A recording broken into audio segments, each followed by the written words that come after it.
In the royal courtroom, the king is meeting with his ministers, asking when the railway repair work will be completed. One minister replies that it will take 3 more months, but the king is dissatisfied with this response, considering the immense discomfort people are enduring. He immediately issues an order to complete the work within 1 month. The ministers are shocked by this directive and try to explain that such a timeline will cause numerous difficulties, increasing the burden on workers and slaves. They plead with the king to reconsider his decision, but their words seem to hold little sway. Meanwhile, the royal historian diligently types the meeting's proceedings, capturing every detail. The king counters their objections, stating that if the ministers genuinely care about the people's grievances, they should personally join the effort to expedite the repairs, unless they prefer that he himself take up the task. Faced with no alternative, the ministers reluctantly agree to complete the railway repairs within the month. The king notices the historian still typing and asks what exactly he is recording. Startled, the historian quickly responds that he is doing his best to type faster. Amused but unfazed, the king announces to the ministers that they will reconvene in 30 minutes, as he is hungry and needs to eat something. In a blacksmith shop, Kim Jin-ho is hammering a glowing piece of iron when a man barges in, visibly irritated. The man, Byung-ho, scolds Jin-ho for not answering his calls. Jin-ho explains that he has been focused on crafting a high-quality sashimi knife. Sensing Byung-ho's cold glare, he clarifies that it's a fillet knife ordered by a Japanese restaurant in Seoul. Byung-ho softens and hands him a food box prepared by his mother, to which Jin-ho expresses heartfelt gratitude. As Byung-ho wanders around the shop, he spots a gun and is immediately alarmed. He demands to know why Jin-ho is making such an item in Korea. Jin-ho quickly explains that it's a prop gun ordered by an overseas cosplayer. Relieved, Byung-ho inspects the gun further and notices a steel wire embedded in the prop. Furious, he smacks Jin-ho on the head, questioning why he would include such a dangerous element. Jin-ho defends himself, saying he only wanted to meet the customer's exact specifications. Still uneasy, Byung-ho insists on checking Jin-ho's storage. Jin-ho complies, revealing an array of chemicals. When asked, Jin-ho assures him that all the materials are obtained legally. However, Byung-ho remains concerned, reminding Jin-ho of how much effort it took to separate him from their shady uncle back in the States. He warns Jin-ho about pushing the boundaries too far and instructs him to plow the field before his next visit in 2 days. Meanwhile, Jin-ho breathes a sigh of relief, grateful that Byung-ho didn't notice the material for dynamite hidden in the corner. He chuckles nervously, knowing that if Byung-ho had seen it, he'd likely have been dragged straight to a detention center. Suddenly, the ground trembles violently. An earthquake strikes. Panic sets in as Jin-ho sees a vial of nitroglycerin teetering on the edge of a shelf. He lunges to catch it, but it slips through his fingers. The moment feels endless before a deafening explosion rips through the shop. The force obliterates everything in its wake, leaving no time for regrets. What a cruel twist of fate, to be undone by something of his own creation. Jin-ho, a skilled craftsman with a knack for pushing boundaries, meets a grim end at the age of 35. Yet fate is not finished with him. When he opens his eyes again, he finds himself not in the afterlife, but in the arms of a woman dressed in the traditional hanbok of the Joseon period. The language, the customs, the sights, everything is foreign yet familiar. Jin-ho has been reincarnated as a newborn baby in the Joseon era, his memories of his past life intact. It has been 3 months since Jin-ho's reincarnation as a baby, and despite his infant form, he has already begun adapting to his new life. Using his sharp mind, he eavesdrops on conversations around him, piecing together details of his new environment. From the style of clothing and the customs he observes, he deduces that he is in the early Joseon dynasty. Jin-ho discovers that his father is a royal, though far removed from the throne. As he recalls his high school lessons, knowledge he once deemed useless, he remembers that in this era, kings typically monopolized education. Other royals were discouraged from learning, as a king would not tolerate a relative being more knowledgeable or capable than himself. Jin-ho quickly realizes that he must be careful about appearing too intelligent, lest he draw unwanted attention. Being the eldest son of the family, Jin-ho knows his position secures him a comfortable status, free from concerns about social standing or financial struggles. As Jin-ho grows up, his parents' expectations rise steadily, fueled by the extraordinary reactions he receives from those around him. His natural abilities and remarkable accomplishments earn him a reputation as a child prodigy, and his parents feel immense pride.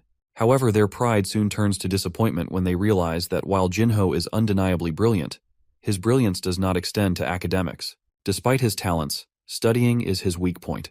When Jin-ho enrolls in school, his lackluster academic performance frustrates his parents, subjecting him to constant nagging and academic stress.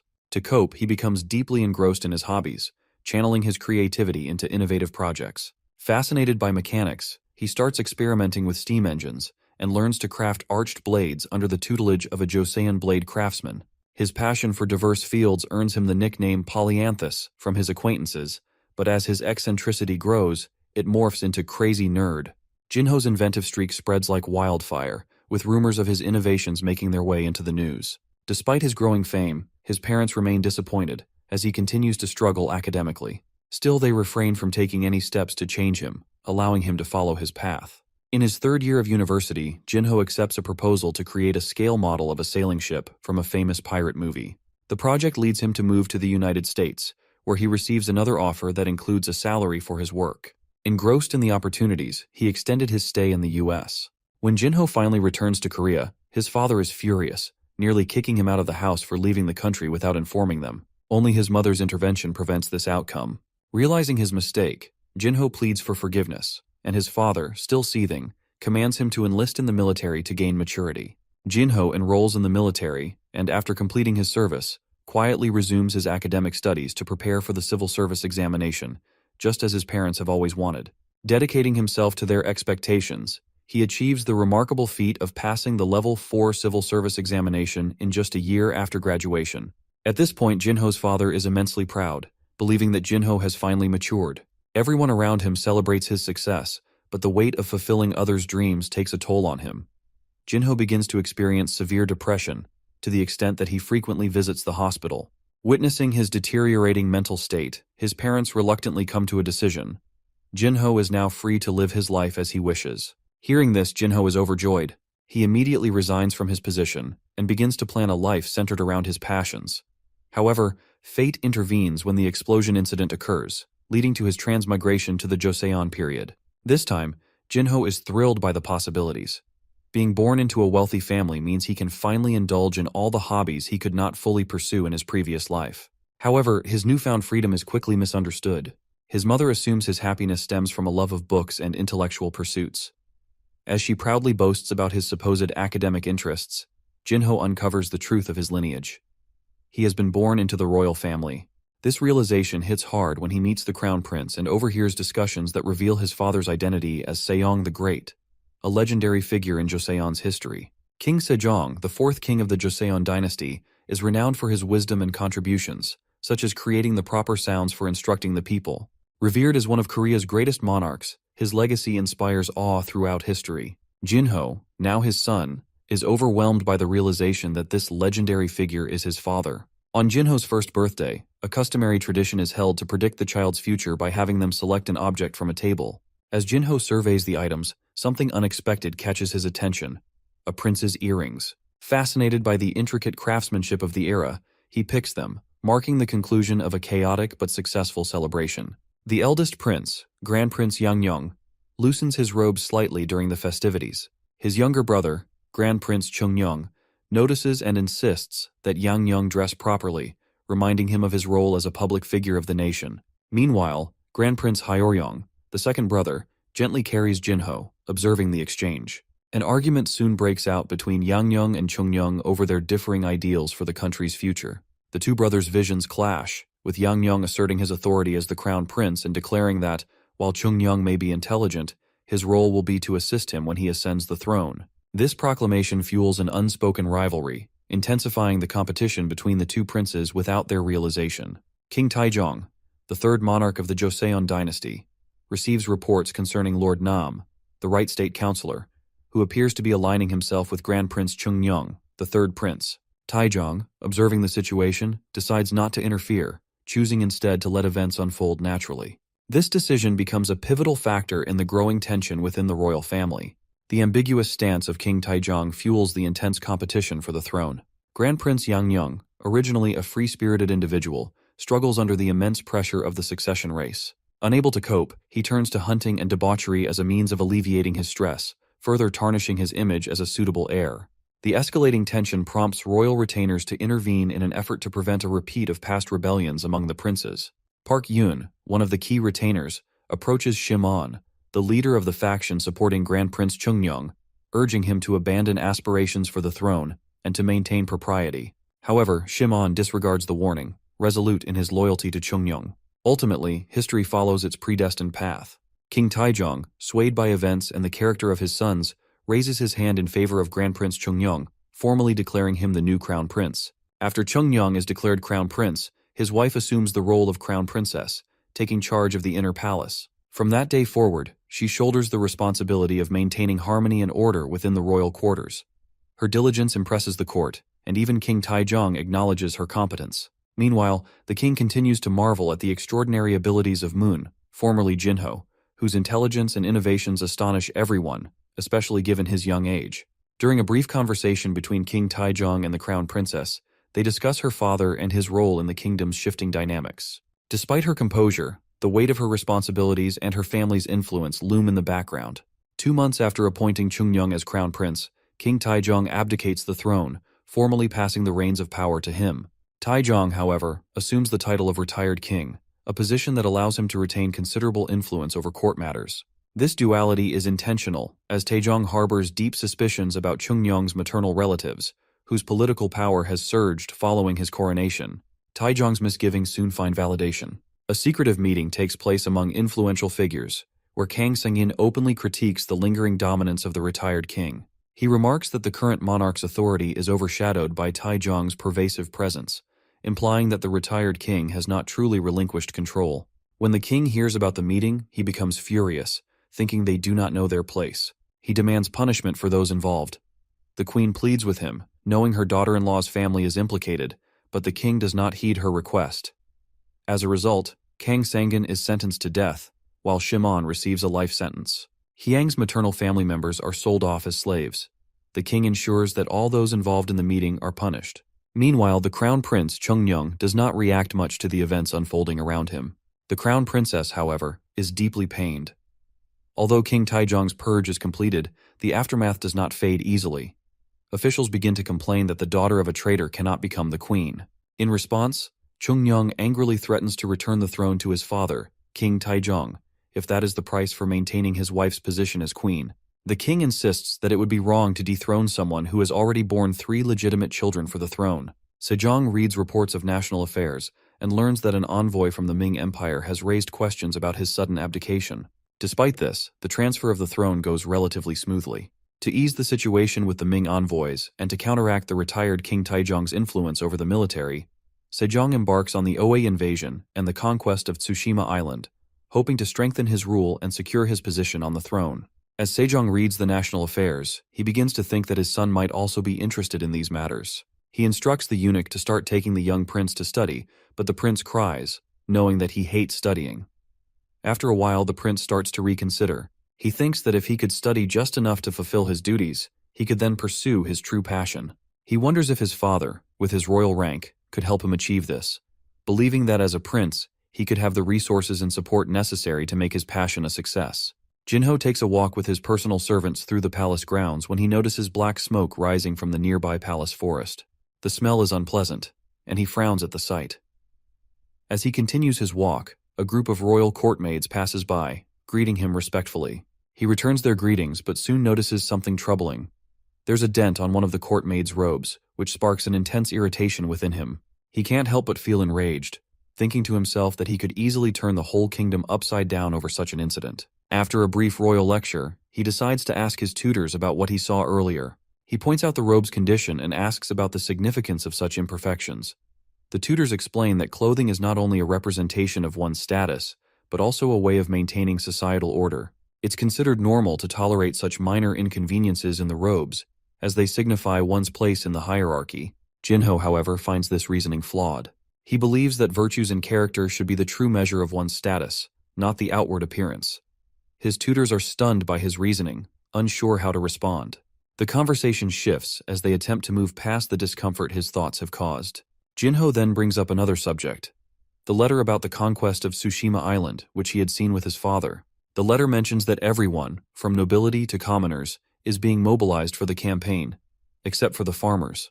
There's a significant issue with the lack of a properly trained naval force, and Jinho questions why it wasn't considered to relocate the people of Tsushima Island to the northern region of Joseon, where they would be safer from Japanese pirates. This, he thinks, would eliminate the need to worry about the daimyo of Tsushima Island.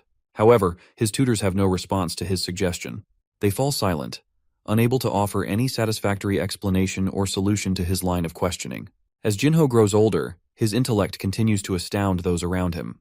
At just 5 years old, his sharp mind and insightful questions lead his tutors to discuss how exceptional he is for his age. Recognizing his potential, they decide to increase the intensity of his studies, hoping one day he will ascend to the throne as a wise and capable ruler. However, Jinho feels frustrated. His tutors consistently fail to provide him with the answers he's seeking, and the lack of concrete responses only fuels his dissatisfaction. He wonders if he will meet the same untimely fate as the original King Munjong, whose life was tragically short. This realization pushes Jinho to accelerate his plans. Time passes quickly, and by the 3rd year of Sejong's reign, he is already 7 years old. With his new title as Crown Prince, he begins reviewing the policies his father has implemented. As he examines the state of the kingdom, Jinho quickly realizes that despite his ideas for improvement, the government is severely lacking in funds, particularly gold. Though he is now the Crown Prince, his young age leaves him with little authority, and he knows that he cannot tackle such a monumental issue all at once. So, Jinho decides to take a more measured approach. Rather than jumping straight into grand solutions, he begins addressing smaller, more manageable inconveniences first. By solving these minor issues, he believes he can build the trust and authority needed to eventually tackle the larger problems facing his kingdom. As Jinho strolls past the Ordnance Cell, the government office responsible for manufacturing weapons, a familiar scent of iron fills the air. It's a smell he hadn't realized he missed, a reminder of his past life as a blacksmith. Recognizing that he will likely frequent this place due to his newfound interest in metalwork, Jinho decides it's best to introduce himself to the staff in advance. He approaches the supervisor, Lee Changho, offering his compliments for the hard work being done. Curious about the craftsmanship involved, Jinho asks about the best person in the facility when it comes to working with both gold and iron. The official smith, Master Gong, is brought to him. Jinho, with a spark of creativity, asks if it's possible to craft a substitute for a brush, curious to see if Master Gong can adapt his skills. After taking a look at Jinho's rough sketch, Master Gong quickly understands what he needs to do. He asks for 2 days to create a prototype, but Jinho, wanting to give Master Gong a bit more time, extends the deadline to 3 days.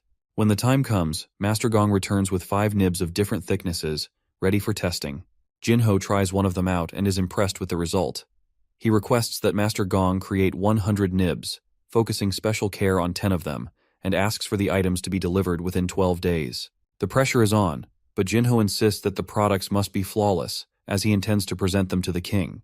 As a token of appreciation and recognition for Master Gong's skill, Jinho formally declares him the best craftsman in the country, and even signs his name, which brings Master Gong a great deal of pride.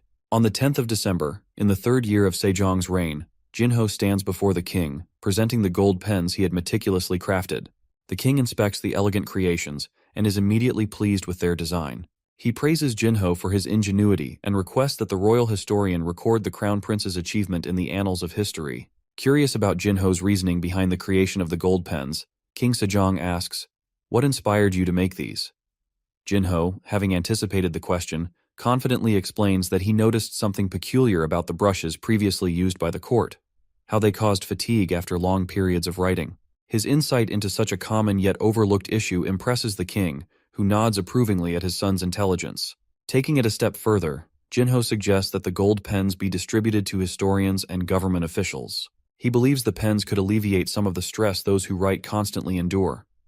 The ministers, listening intently, are moved by the thoughtfulness of the crown prince. Seeing the merit in Jinho's proposal, King Sejong grants his permission, allowing the distribution of the gold pens to the officials. Soon after, the gold pens Jinho created cause quite a stir across Joseon. After Jinho's gold pens are distributed throughout the court, his popularity among historians, government officials, and even the general public rises rapidly. The pens, which make the arduous task of writing documents significantly easier, quickly become a symbol of progress in Joseon.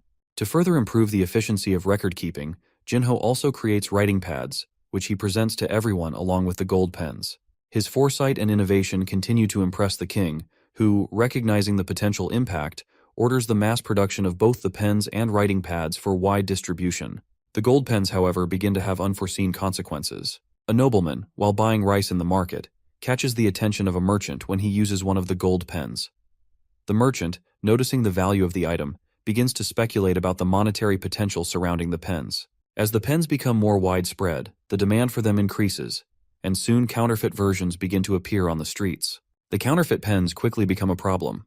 In a royal court meeting, ministers report that these fake gold pens are being circulated in the streets, potentially undermining the value of the original pens. They deem it a severe crime that needs to be addressed swiftly.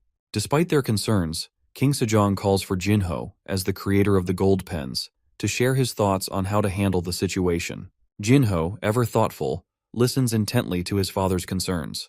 After some consideration, he confidently asks the king to allow him to handle the matter. Sejong, trusting in his son's abilities, grants him permission to take charge of the situation. 1 month later, Jinho arrives at the Ministry of Taxation, where the merchants responsible for distributing the pens are gathered. Upon his arrival, they greet him with respect and politeness, knowing the importance of the crown prince's visit. Jinho, without hesitation, addresses the matter at hand: the counterfeit gold pens. The merchants, taken aback by the accusation, immediately assure Jinho that they have no involvement in producing or distributing the fake pens. Jinho reassures the merchants, telling them that he is not there to accuse them of any wrongdoing. He asks them to stand up, then calmly explains his plan for the future.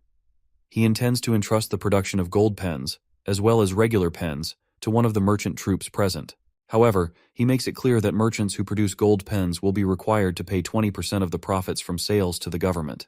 Additionally, he sets a price ceiling for the gold pens in the market, stating that the selling price should not exceed 60% of the cost incurred in manufacturing the pens. One of the merchants expresses his concerns, arguing that while a 60% profit margin may seem generous, after accounting for wages paid to public sellers and the share allocated to welfare workers, their net profit would only be around 30%. This, he claims, would leave them with only 10% after paying the required 20% to the government. Jinho, sensing dishonesty, becomes angry. He recognizes that the merchant is being greedy and lying about the financial implications. Without hesitation, Jinho orders the removal of the merchant troops' bidding qualifications, signaling to the others that dishonest behavior will not be tolerated. The other merchants, seeing Jinho's firm stance, quickly comply with his demands. The bidding session on the gold pens is concluded without further disruption, and no one else attempts to deceive or disrupt the process. Afterward, Jinho meets with Eunuch Joe, who had been acting as the merchant earlier. He thanks Eunuch Joe for his work, as it had enabled Jinho to gain control over the merchants and maintain order during the bidding process. However, not everyone is pleased with Jinho's actions. Inspector General Sung approaches King Sejong with a request, advising that the king should not follow Jinho's plans. He argues that the crown prince's approach may not be the best course of action for the kingdom, and his concerns could potentially create complications for the future. This marks the first time Jinho faces opposition since his reincarnation as Hyang. The challenge comes from Inspector General Sung who voices strong objections against Jinho's plans, questioning their feasibility and advising that they should not proceed with them. Not long ago, the national budget, which had always been tight, began to improve steadily thanks to the sales of the gold pens. This positive economic shift caught the attention of King Sejong and his ministers, who recognized the benefits of the increased trade. However, behind the scenes, dissatisfied forces began to gather quietly. These individuals, unhappy with the growing influence of merchants, who traditionally ranked low in the social hierarchy, began to plot against the growing favor the king and ministers were showing towards the merchants. They believed that the king was straying from the traditional path by allowing a young prince like Jinho to manage such an important matter. Although they felt the need to voice their grievances, they refrained from doing so when King Taejong passed away. They decided to wait for another opportunity. Meanwhile, Jinho remains proactive. Aware that people might begin to question the origins of his ideas, he decided to use a clever excuse to cover his tracks. He obtained books from Europe, the current era of his previous life, and planned to present these as his inspiration for the changes he had been implementing, hoping that no one would suspect anything more unusual. In the midst of this, Jinho introduces yet another idea to King Sejong and the ministers: the adoption of Hindu Arabic numerals as a way of expressing numbers. Ministers Kim Jom, Minister of Taxation, and Heo Jo, Minister of Personnel, expressed their agreement with the notion, seeing its potential to simplify numerical expressions and improve administration. King Sejong, intrigued by the proposal, orders that the Hindu Arabic numbers be trialed for the next month. If the results prove favorable, the new system will be implemented nationwide. The ministers agree to the plan. King Sejong raises a new challenge during the court meeting. He reveals that he had ordered the ordnance cell to manufacture gold pens as a gift for the Emperor of Ming, which pleased the emperor greatly. However, the Ming emperor sent an edict demanding a tribute of 10,000 gold pens from Joseon, a sum the national budget simply cannot cover. This dilemma sparks a discussion about possible solutions. Jinho, ever resourceful, offers a solution. He suggests that the government should run a business, producing and selling the gold pens to generate enough revenue to meet the tribute demand. However, just as he begins to explain his plan, Inspector General Sung tries to interrupt.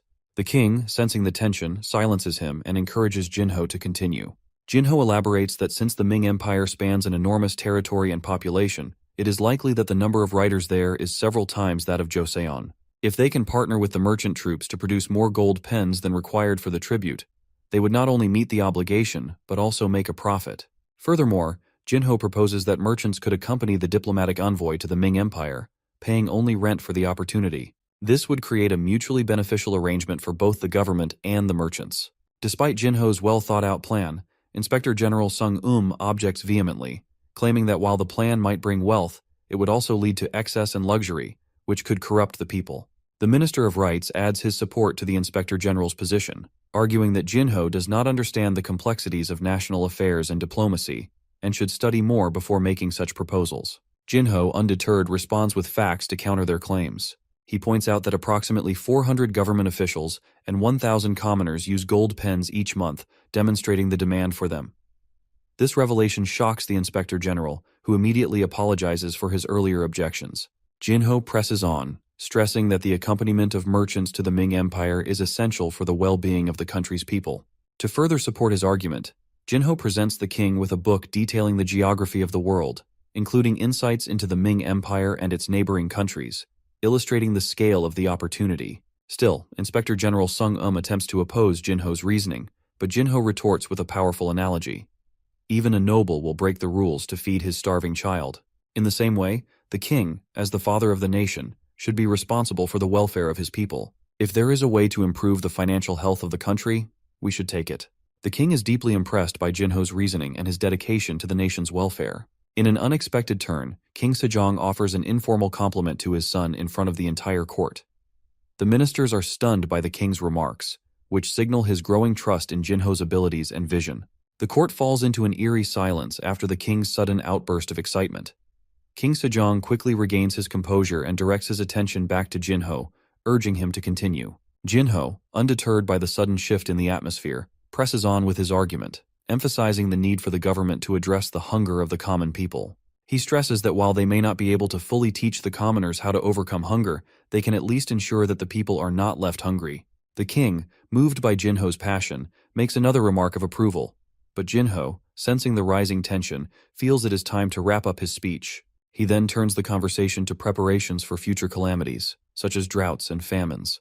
Jinho challenges the ministers, questioning if they believe the Joseon dynasty lacks virtue and commitment to its people, especially in light of the actions taken by both the previous and current kings to ascend the throne. The ministers, caught off guard by Jinho's bold words, panic and quickly plead for the king's understanding. King Sejong, recognizing the harshness of Jinho's speech, agrees that the young prince should temper his words in the future, but he wholeheartedly agrees with Jinho's core message. The welfare of the people should always come first. He announces that Jinho's plan will be executed, including the tribute to the Emperor of Ming. The atmosphere shifts, with the ministers quietly acknowledging the king's decision. Jinho then proposes a new idea. If there are no existing reservoirs to prepare for droughts, the government can organize the people to work together to build them. In exchange for their labor, the workers would receive grain, which would help prevent starvation during times of crisis. The king and ministers are impressed with the practicality of Jinho's suggestion, agreeing that it is an excellent plan. King Sejong, now clearly impressed by his son's leadership, turns to Jinho and asks him to begin participating in political discussions once the upcoming ancestral rites have been completed. The king closes the morning assembly with a stern warning to the ministers, who quickly beg for his mercy, realizing the seriousness of his words. Later, in a private meeting, the ministers chastise Inspector General Sung for opposing Jinho's ideas during the assembly. Sung attempting to defend his position, claims that his concern is for the future stability of the country. However, it is clear that his stance has lost support, and he is not about to relent. His ambitions remain centered on elevating the king to the status of a sage ruler. Meanwhile, in the royal chambers, King Sejong discusses Jinho's speech with the queen. The king is impressed by the intelligence and foresight that Jinho has displayed, especially considering his young age. The queen, too, is proud of their son, but there's a sense of cautious optimism in her tone. Once the queen leaves and the servants exit the room, King Sejong's smile fades. He begins to reflect on the growing opposition within the court, particularly from the Inspector General and the ministers loyal to his father, King Taejong. He knows that they are not aligned with his vision for Joseon, and he contemplates what to do about them. His thoughts linger on the idea of surrounding himself with subjects who will listen to him alone, subjects who will support his vision for a strong and prosperous nation. Amid the pressure of meeting the deadline for the gold pen production, Jinho finds himself in a tight spot. Despite the initial success of the plan, the reality of the production process begins to slow down. The complexity and delicacy required to work with gold are slowing progress, and the craftsman can only complete a limited number of pens in the time allowed. King Sejong, having trusted his son's judgment, orders the Ministry of Taxation to proceed with the production, but Jinho senses the urgency as the deadline looms closer. Knowing the gravity of the situation, Jinho approaches his father and asks for permission to summon the merchant troops representative. The Inspector General, ever suspicious of Jinho's rising influence, immediately raises an objection, voicing concern that the involvement of merchants would complicate matters. However, King Sejong swiftly silences the Inspector General, showing more confidence in his son's decisions. He grants Jinho the authority to call upon the merchant representative without hesitation. Jinho then turns his attention to the delay in the gold pen production. He asks the merchant representative directly what the cause of the delay is.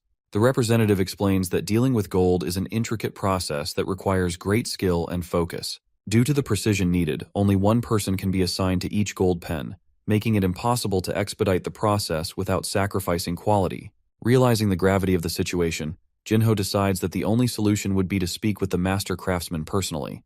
However, before he can move forward with this plan, the Inspector General once again attempts to block him, wary of Jinho's growing control over the matter. Once more, King Sejong, showing a rare but firm resolve, silences the Inspector General's objections. The king warns the Inspector General that he will question his loyalty if he continues to stand in opposition to his son's plans. The severity of the king's words makes it clear that any further dissent will not be tolerated. Jinho sits in a quiet room in his residence, feeling the weight of the day's events. The discussion with the master craftsman had taken a toll on him, but he knows it was necessary. The division of labor idea, inspired by how the court ladies manage the kitchen under their leader's orders, has the potential to revolutionize the production process, allowing them to meet the gold pen deadline. His father had been impressed by the suggestion, but not without a challenge from the Inspector General. The older official had criticized Jinho for focusing on what he considered trivial matters, instead of adhering to the wisdom of the past. The confrontation had been tense, with King Sejong growing frustrated with the Inspector General's constant opposition, demanding his loyalty and respect for Jinho's judgment. After an apology from the Inspector General, the matter seemed settled, but Jinho couldn't help but feel the pressure mounting from all sides. As Jinho reflects on the earlier assembly, he realizes how much his role in the court has shifted. His father, King Sejong, has been calling on him more frequently, and Jinho begins to feel the weight of his growing influence. His focus had been on practical solutions, like the division of labor for gold pen production. But Jinho knows that there's much more to be done. To truly strengthen the throne and ensure the stability of the kingdom, he understands that the national treasury must be filled first. This requires capital, and he knows that the key to securing that capital lies in the successful completion of the gold pen project and the other economic strategies he has in mind. Determined to move forward, Jinho decides to pay his father a visit. He knows the ongoing discussions about the envoy to the Ming Empire are crucial. Jinho believes there is an important matter that must be confirmed with the Ming Emperor, and he wants to ensure everything is in order for the trip. The stakes are high, not only for the success of the gold pen tribute but for the larger ambitions of the Joseon dynasty. Meanwhile, the Inspector General and his cohorts gather, whispering among themselves about Jinho's latest visit to the king. They wonder what new developments Jinho is bringing this time. Everyone in the court is taken aback as Hyang walks confidently toward his father, King Sejong, who is seated on the throne. The tension in the room rises as all eyes turn to the young crown prince. He calmly addresses his father, saying that there is something important he must discuss regarding the envoys who will soon be sent to the Ming Empire. The king raises an eyebrow, curious about what Hyang has in mind, and asks him to explain. Hyang, undeterred by the attention, takes a deep breath and begins to lay out his thoughts. He explains that in order to strengthen the national treasury and secure capital for the kingdom, they must first secure exclusive rights to the gold pens sold by Joseon's merchants in the Ming Empire. Hyang knows the reception for gold pens in the Ming Empire will be exceptionally positive due to the prestige and quality associated with them. By controlling the trade of these pens, Joseon could establish a steady source of revenue. He pauses, glancing at his father for any sign of approval, and continues. Since the Ming Empire often demanded excessive supplies from tributary states, Hiang suggests they must also secure a decree that would prohibit the Ming from making excessive demands on Joseon's envoys during their visits. The kingdom should not be at the mercy of unreasonable requests. Instead, they should aim for a balanced and mutually beneficial relationship. However, his words are met with immediate opposition from one of the senior officials present in the court. The official, clearly antagonized by Hiang's suggestion, argues that it is highly discourteous for a tributary kingdom to protest against the demands of a great empire such as the Ming. The official stresses that Joseon's position is one of submission, and such protests could jeopardize their relationship with the Ming Empire. Hiang, unfazed, counters the official's argument sharply, refusing to agree with the claim that Joseon should simply bow to every demand made by the Ming. He makes it clear that while they must respect the relationship with the Ming Empire, it is also important to preserve the dignity and autonomy of Joseon. The room falls silent for a moment as tension builds between the crown prince and the official. King Sejong watches intently, trying to gauge the situation. The official, still not willing to back down, insists that Hiang does not fully understand the complexities of national affairs and diplomacy. He implies that the crown prince's perspective might be too simplistic, too focused on financial gain rather than the delicate balance of international relations. Hiang stands before the king, addressing the official who has opposed his idea. He calmly points out how the roads are always blocked by carts loaded with goods each time an envoy from the Ming Empire comes and goes. He explains that he has detected the goods to be wealth stolen from Joseon's treasury and its people. His eyes lock with the officials as he makes it clear that the official has been blindly submitting himself to the whims of eunuchs, complicit in these practices. The room falls silent as Hiang exposes the truth, speaking with a force and clarity that leave the official speechless. Hiang, never one to make accusations without proof, backs up his claims with solid evidence. Then he turns to his father, King Sejong, asking for permission to lead the envoys this time around. He also states his intention to petition the mentor and put an end to this corrupt practice, no matter the cost. King Sejong's gaze remains firm, his face unreadable. He is not immediately convinced by his son's proposal. Although Hiang has displayed great passion, the king still doubts whether his son is ready for such a task. Despite Hiang's assurances of his capability, the king seems uncertain, thinking that the risk may be too great for a young prince. Hiang, undeterred, tries to convince his father of his readiness. But instead of offering a decision, King Sejong gestures for the eunuchs to take Hiang back to his residence and calm him down. Hiang's face tightens in frustration, but he obeys, leaving the throne room with his thoughts clouded by his father's reluctance. Once back in his residence, Hiang doesn't waste time sulking. Instead, he paces the room, deep in thought. Determined to find a way to move forward with his plan, he calls for a eunuch and orders him to prepare for a journey to the Ming Empire. The eunuch is shocked by the sudden command, unsure of how to react. Meanwhile, back in the palace, King Sejong and the officials discuss Hiang's words. Some of the officials plead with the king to dismiss his son's views, arguing that it would be unwise to follow through on his suggestions. However, King Sejong listens quietly, feeling a growing sense of agreement with Hiang's assessment. He begins to wonder if his son might be right after all. As the conversation continues, an unexpected interruption comes. The eunuch bursts into the room, announcing in a flustered voice that Hiang is already preparing to leave for the Ming Empire. He claims that Hiang cannot wait any longer, as he believes it is imperative to plan for the good of the country and its people. The room is filled with shock and confusion at the news. The officials exchange nervous glances, wondering where exactly Hiang intends to go and why he is acting so abruptly. King Sejong is both disappointed and perplexed. He had hoped that his son would take the time to calm down as instructed. King Chungnyeong steps outside and notices two eunuchs from the East Palace. He stops them and questions where they are heading. They reply that they have been ordered to record all the items given to the envoys from the Ming Empire since the reign of the previous monarch. Immediately, the king's expression hardens, realizing that this is the work of his son, Hiang. The queen is soon notified of the situation as well. She hears that her son is preparing to leave for the Ming Empire to stop the envoys from demanding excessive goods. Alarmed, she quickly prepares to meet the king, who is on his way to the East Palace. As King Chungnyeong heads towards the East Palace, he encounters Hiang along the way. He stops him and demands to know what he is trying to do. Hiang stands his ground, boldly replying that he is simply doing his duty as the crown prince. He acknowledges that he is young, but does not see it as a barrier to fulfilling his responsibilities. The king, seeing his son's stubbornness, grows angrier and decides to punish him. Just as he is about to take action, the queen arrives, rushing to plead with the king on behalf of their son.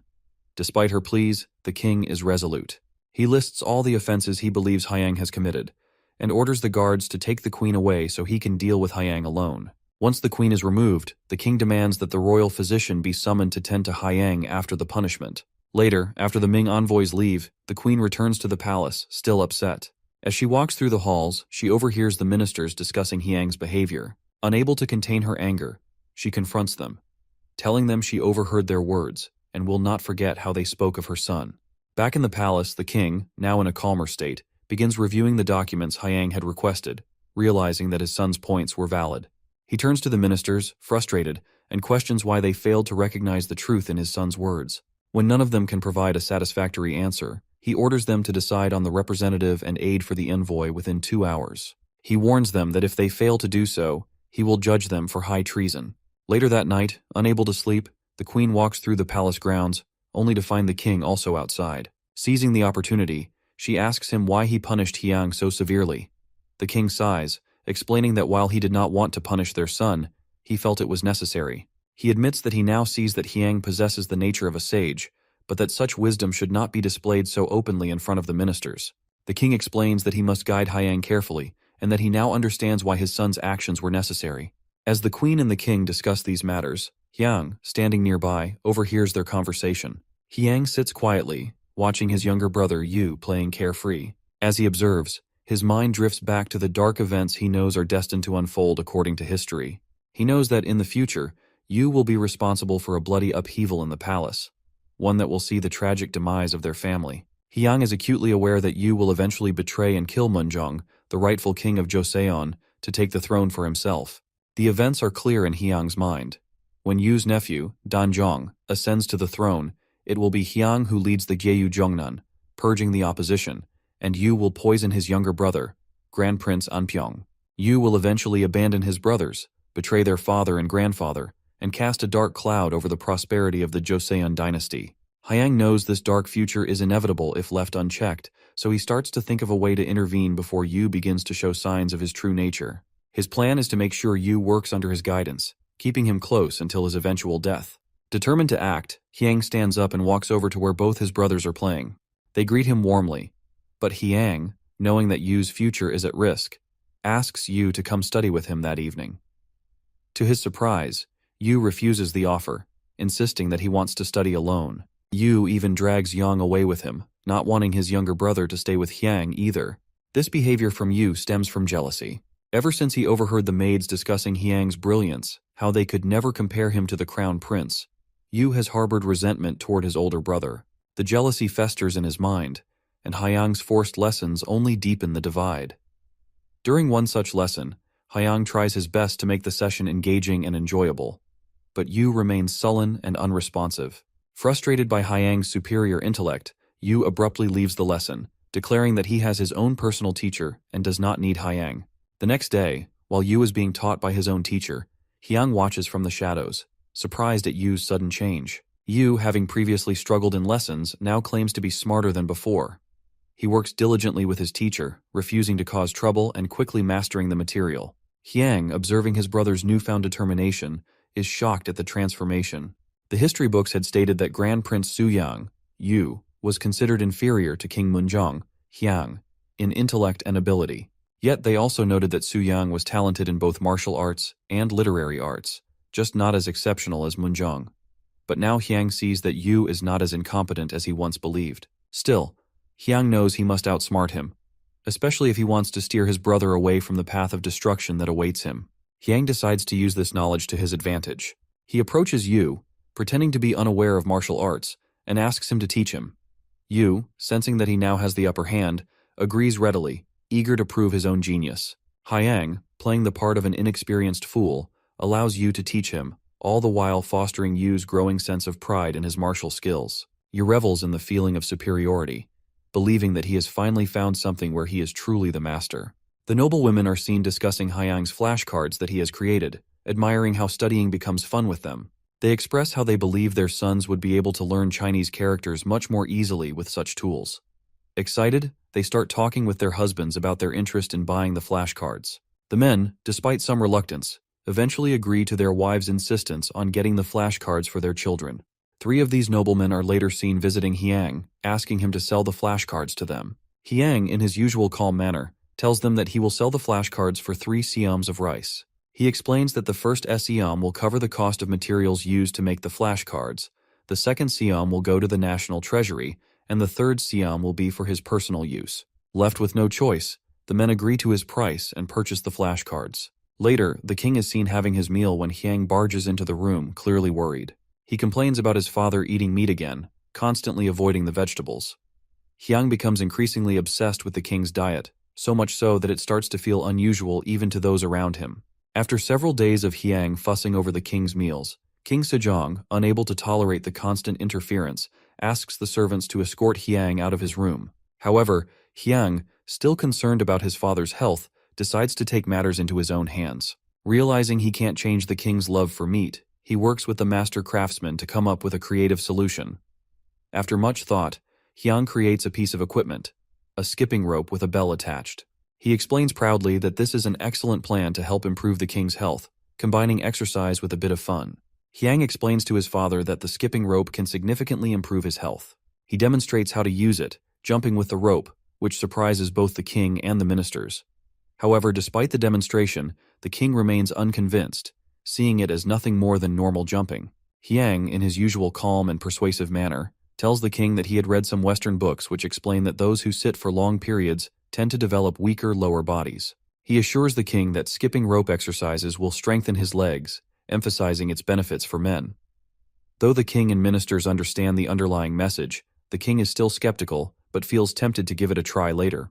Hyang then instructs the chief eunuch to ensure the king completes at least 100 jumps when he uses the skipping rope.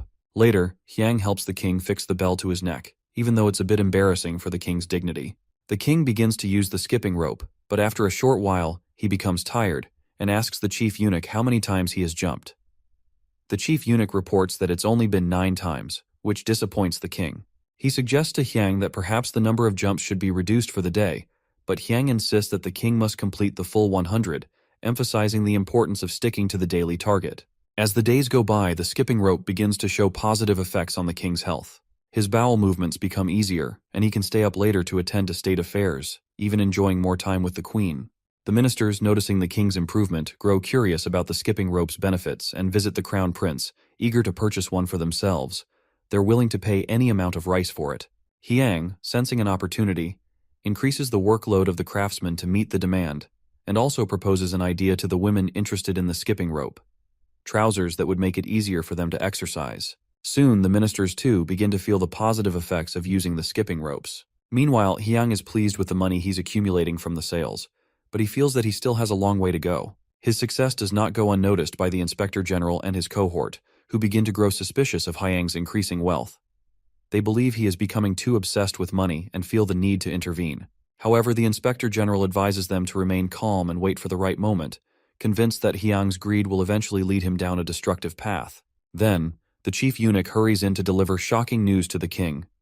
The crown prince has attempted to commit suicide. The king, stunned by the revelation, is left in disbelief and confusion. As time passes, the moment for the delegations to depart for Beijing arrives. Rather than having commercial delegates accompany each envoy mission, Hyang continuously proposes the idea of building a kingdom's pavilion for Joseon along the route to the Ming Empire. King Sejong, taking his words into consideration, orders the envoys to present the proposal to the Ming Empire. The envoys, tasked with this important mission, depart. After some time, Hyang is approached by his elder sister, Princess Jongso, who teases him daily with her playful remarks. Despite her cheerful demeanor, Hyang knows that in 2 years, his sister's bright smile will be replaced by the sorrow of her untimely death from smallpox, a disease that ravaged the lives of many during this time. In modern times, smallpox has been eradicated, but in the past, its fatality rate was a staggering 30%. King Sejong, especially, will be devastated by her death, as she is his firstborn child. Hyang, however, refuses to let this happen, knowing the remedy that could save her life. Determined to prevent his sister's fate, Hyang seeks out a cow infected with cowpox in an area now known as Uido, a place where livestock farming is more developed than agriculture due to the land's unsuitability for farming. Hyang gathers the shepherds in the area and asks if any of them have never had smallpox. One of them raises his hand, explaining that he has been free from smallpox ever since coming to the island. The shepherd reveals that he and others in the area practice a secret technique to ward off the plague.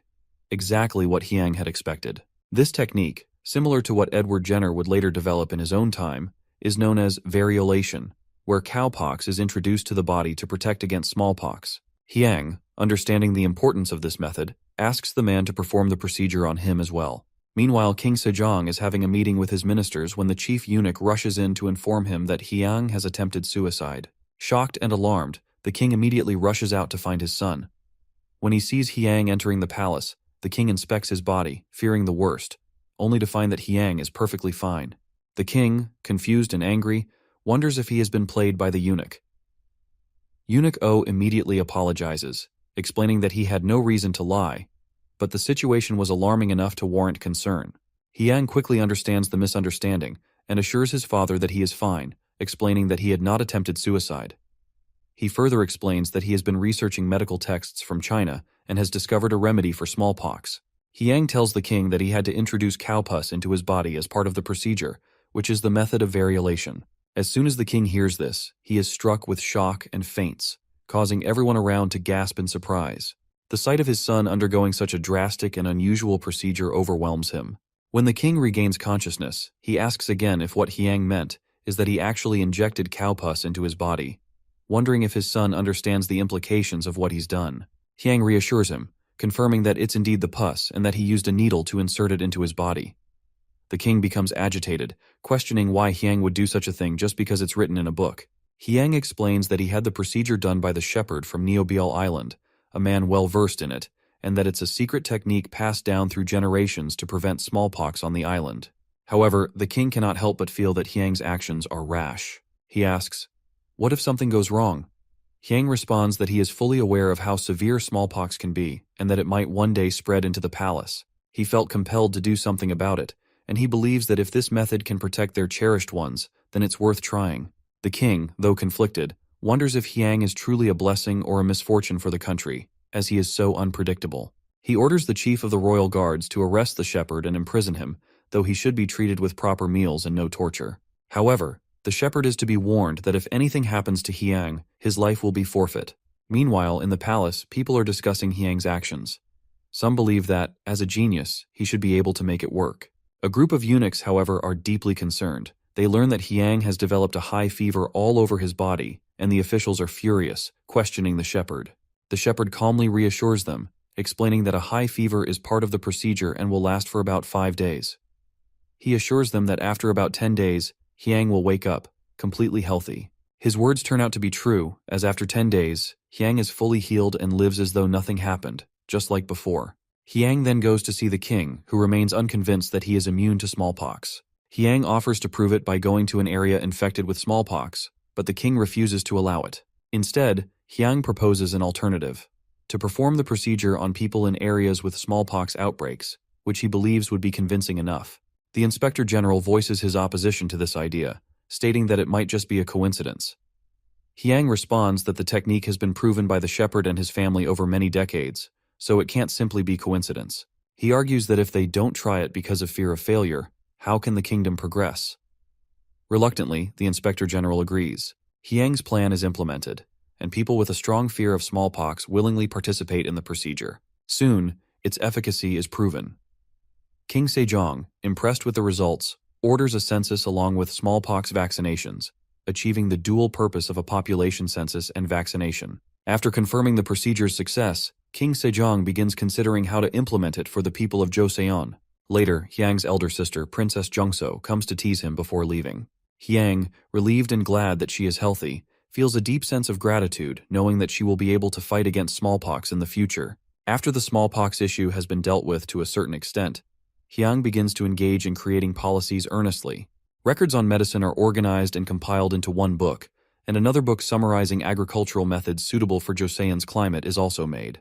Additionally, policies in various fields are suggested, including the creation of a new map. Occasionally, there are protests from a few ministers, but most of them are ignored due to Hyang's eloquence. That's how the famous Sleepless Street of Six Ministers earns its name. One night, the king goes to Hyang's chamber, but does not allow the historian to follow him, as it is a private matter between father and son. He finds that Hyang is not yet asleep, and his servants inform him that Hyang always works into midnight before resting. The king wonders why such a young child overworks himself. When he enters Hyang's room, he sees that Hyang is studying alchemy in one of the Western books, a subject the king does not fully understand. However, He finds the Western characters intriguing and is able to figure out the orthography and semantics of medieval Latin in a remarkably short time. Hyang believes his father is quite a talented genius, and then asks his opinion about creating their own Joseon character system. The king is concerned, though, and expresses his worry that if he publicly declares the intention to create a language system, the Hall of Worthies will become his enemies.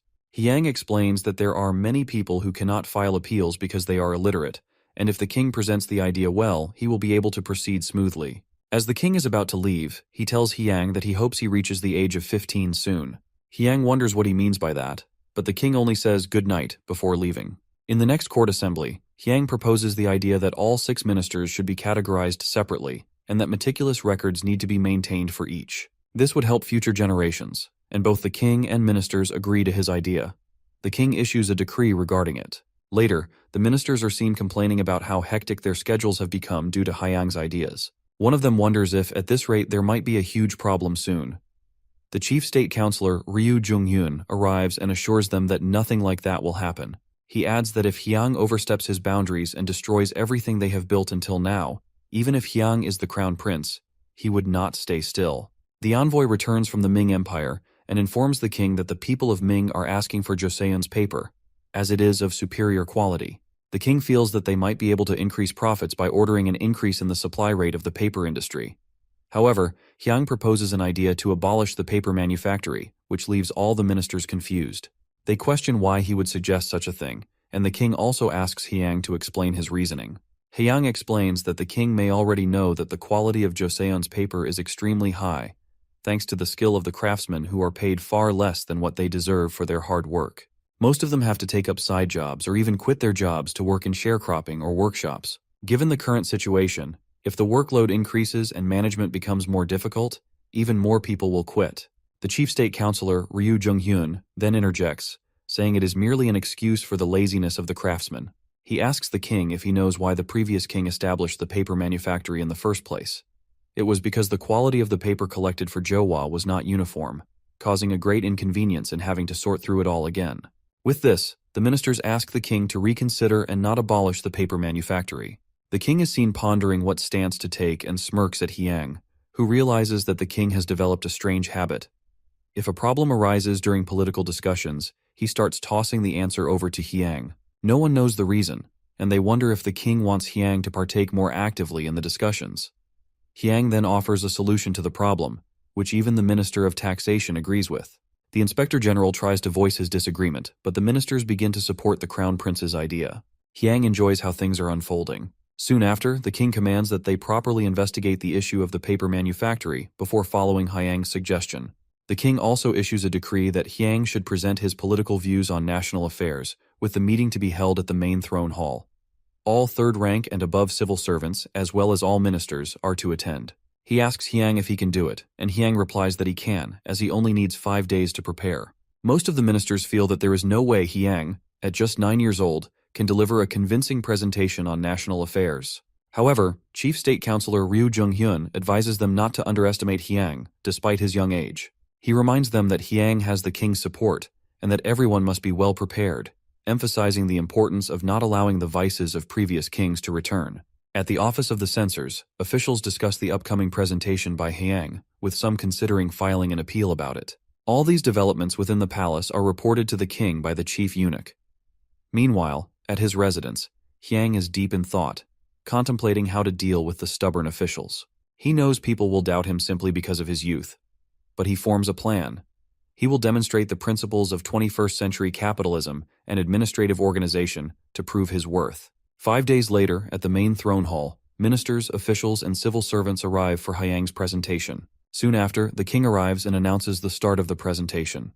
Hyang begins by showing a poster titled Joseon State Reformation, and even uses a type of public address system, leaving everyone surprised and curious about what it is. He then delivers his speech, which stuns everyone in the room. He proposes significant changes to the current system of the 6 ministries and the local government. The audience is shocked by his ideas, which exceed their expectations. Most of the attendees, including many ministers, are already starting to recognize Hyang's brilliance, though a few, like the Inspector General, continue to believe Hyang is insane. Despite the awe his speech generates, Hyang knows that he still has a long road ahead if he is to see his ideas implemented.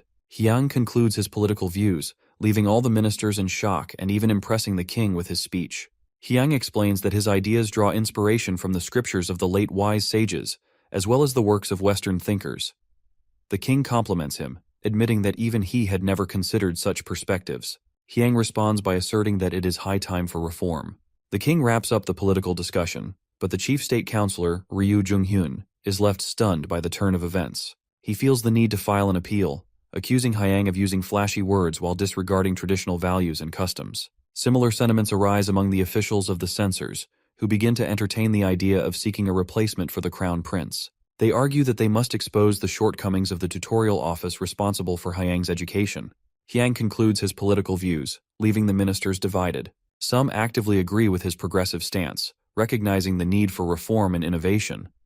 Others, however, remain staunchly opposed, accusing him of abandoning traditional values in favor of foreign influences. This division gives rise to two factions, one rallying behind Hyang and his vision for reform, and the other resolutely opposing his ideas, determined to preserve the old ways. Later that evening, during a private meal between the king and Hyang, the conversation shifts back to the crown prince's earlier speech. The king admits that many of Hyang's proposed policies resonate deeply with him and could potentially bring about meaningful change. Yet, he confesses his apprehension, predicting a storm of appeals that would likely begin flooding the court by morning. Both he and Hyang acknowledge the strain this will place on the chief royal secretary, who will have the arduous task of addressing and sorting through the mounting petitions. As expected, the following day, the royal secretariat finds itself overwhelmed by appeals pouring in from ministers and officials across the kingdom. The petitions are meticulously categorized into two stacks, one in support of the crown prince's reformist ideas, and the other vehemently opposing them. These documents are then presented to the king for review. The king begins examining the first scroll in the stack. As he reads, his expression darkens, and a heavy silence fills the room. Without hesitation, he calls for the chief eunuch and orders him to summon Hyang immediately. Soon after, Hyang arrives at the royal assembly in response to the king's summons. The atmosphere is tense as the king informs him that many officials have misunderstood or failed to grasp the essence of his earlier discourse. To address this, the king instructs Chief State Counselor Ryu Jung-hyun to read his appeal aloud before the crown prince and the court. With a composed demeanor, Ryu Jung-hyun begins reading his appeal. He highlights what he perceives as the flaws and inappropriateness in Hyang's proposed ideas, arguing that they stray too far from tradition and undermine the kingdom's established values. As he finishes, murmurs ripple through the assembly, some in agreement, others awaiting Hyang's reaction. Hyang, remaining calm, bows respectfully to the king and requests permission to respond, which the king grants. With measured confidence, Hyang dismantles Ryu Jung-hyun's criticisms, addressing each point with concise facts and logical reasoning. He cites historical precedents, economic data, and even philosophical teachings to support his arguments, skillfully demonstrating how his policies align with both the kingdom's traditions and the demands of the current era. As Hyang concludes, the court is silent, the weight of his arguments leaving little room for rebuttal. Even under the king's urgings to offer a counter-response, Ryu Jung-hyun finds himself unable to formulate a convincing reply. His initial confidence fades into visible discomfort, as the prince's thorough reasoning and evidence leave no avenue for dispute. In the end, Ryu Jung-hyun has no choice but to concede, acknowledging that Hyang's perspective was valid and well-supported. The king, observing the exchange, commends Hyang for his ability to defend his ideas so articulately. It becomes apparent that many of the other appeals opposing the crown prince's views are similarly grounded in narrow interpretations and personal biases, mirroring the chief state counselor's arguments. The assembly takes a dramatic turn when the king selects a peculiar appeal, noticeably distinct in tone and content from the rest. He instructs Hyang to read it aloud.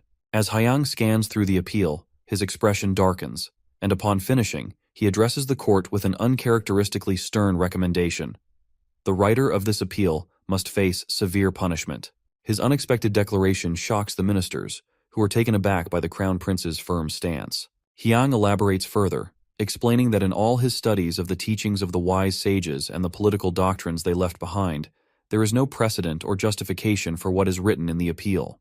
He condemns the suggestion as an act of disloyalty, one that undermines not only the crown prince, but the very stability of the kingdom itself. He insists that such an act is a grave offense and cannot go unpunished. The Inspector General attempts to challenge Hyang's assertion, expressing his disapproval of the proposed punishment. This leads to a heated exchange between the two, with Hyang resolutely defending his position, while the Inspector General questions the implications of such severity. The disagreement grows increasingly intense, prompting the king to intervene. Seeking clarity, the king commands the chief censor to read aloud the omitted section of the appeal, reminding the assembly that the appeal originated from the office of the censors. The chief censor, clearly uneasy, takes the scroll and begins to read. As he progresses through the contents, his face grows pale, and a heavy silence falls over the room. Upon finishing, he immediately apologizes to the king, explaining that the appeal reflects the personal opinion of its writer and does not represent the collective views of the office of the censors. The king, his displeasure evident, announces that he will take time to decide on an appropriate punishment for the writer. After the assembly ends, murmurs fill the corridors as officials approach the chief censor, demanding to know what was written in the appeal that elicited such a severe reaction. The chief censor, however, offers no explanation. Instead, he leaves abruptly and seeks out the writer. Upon finding him, the chief censor confronts the individual with unrestrained anger, questioning why such reckless words were written, suggesting that the crown prince should be replaced. His fury stems not only from the writer's disloyalty, but also from the potential repercussions for the entire office of the censors, which now faces scrutiny for the actions of one individual. The writer of the appeal, rather than showing remorse, defiantly defends his actions. He claims that allowing Haiyang to remain as the crown prince is a grave mistake, accusing him of abandoning Neo-Confucian principles and succumbing to heretical influences. The chief censor and other officials present are taken aback by the audacity of the writer. The chief censor, deeply troubled, reflects on how such a person could have risen to the rank of an official, lamenting the decline in the quality of governance, and wondering if the moral backbone of their bureaucracy has eroded entirely. Meanwhile, back at his residence, Hyang contemplates the events of the assembly. He reflects on the resistance he faces, particularly from senior officials like the chief state counselor. Though their hostility frustrates him, Hyang rationalizes their anger as a predictable response to his progressive views. He understands that his ideas challenge deeply entrenched traditions and threaten the power structures many are desperate to protect. Rather than being discouraged, Hyang resolves to take decisive action. He decides to write an appeal of his own, detailing his vision for the kingdom and responding to the criticisms leveled against him. His determination fuels a surge of productivity as he meticulously drafts multiple appeals, addressing various aspects of his political stance and the reforms he deems necessary for the nation's progress. Later, the eunuch at Hyang's residence gathers the stack of appeals and delivers them to the royal secretariat. Upon seeing the sheer volume of documents, the officials of the secretariat collectively sigh in despair, realizing that the crown prince's writings will add significantly to their already overwhelming workload. Resigned to another long night of sorting, reviewing, and categorizing, they quietly prepare themselves for the labor ahead, knowing they won't be returning home anytime soon. At the next assembly, Hyang's numerous appeals are presented to the king. Amused by the crown prince's determined efforts, the king decides to make a point of it. He asks the chief state counselor to read one of the appeals and instructs the chief eunuch to deliver the rest to the minister of taxation, who is tasked with reading them aloud to the assembly.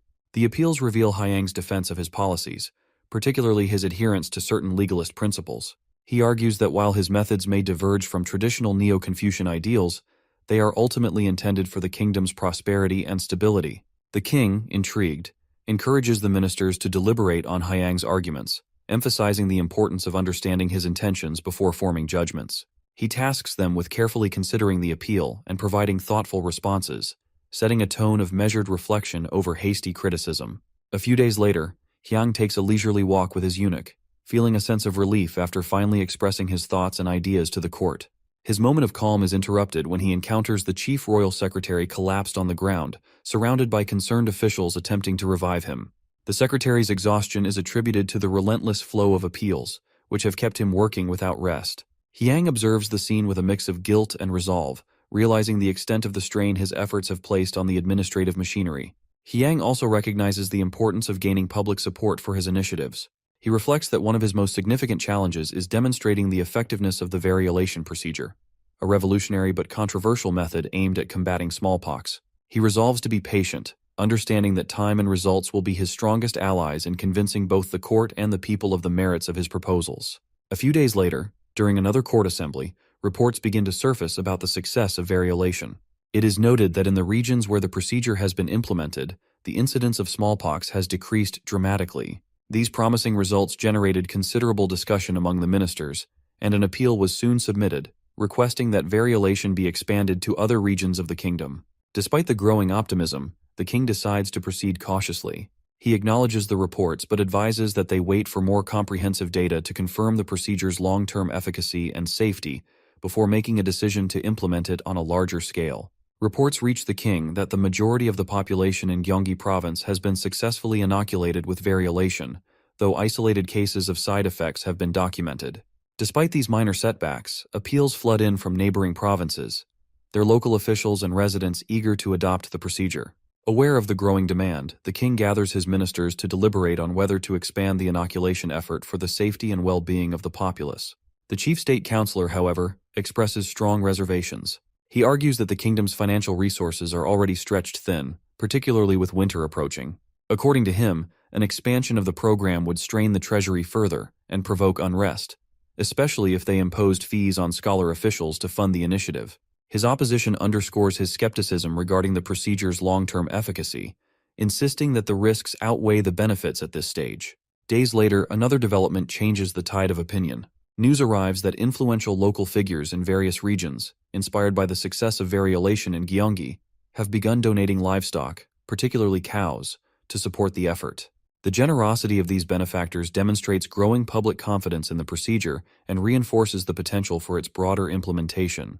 The king, buoyed by this grassroots support, declares his intent to proceed with a nationwide expansion of variolation. He tasks the ministers with drafting the necessary plans to ensure the program's success. Despite the positive momentum, the chief state councillor remains a vocal opponent.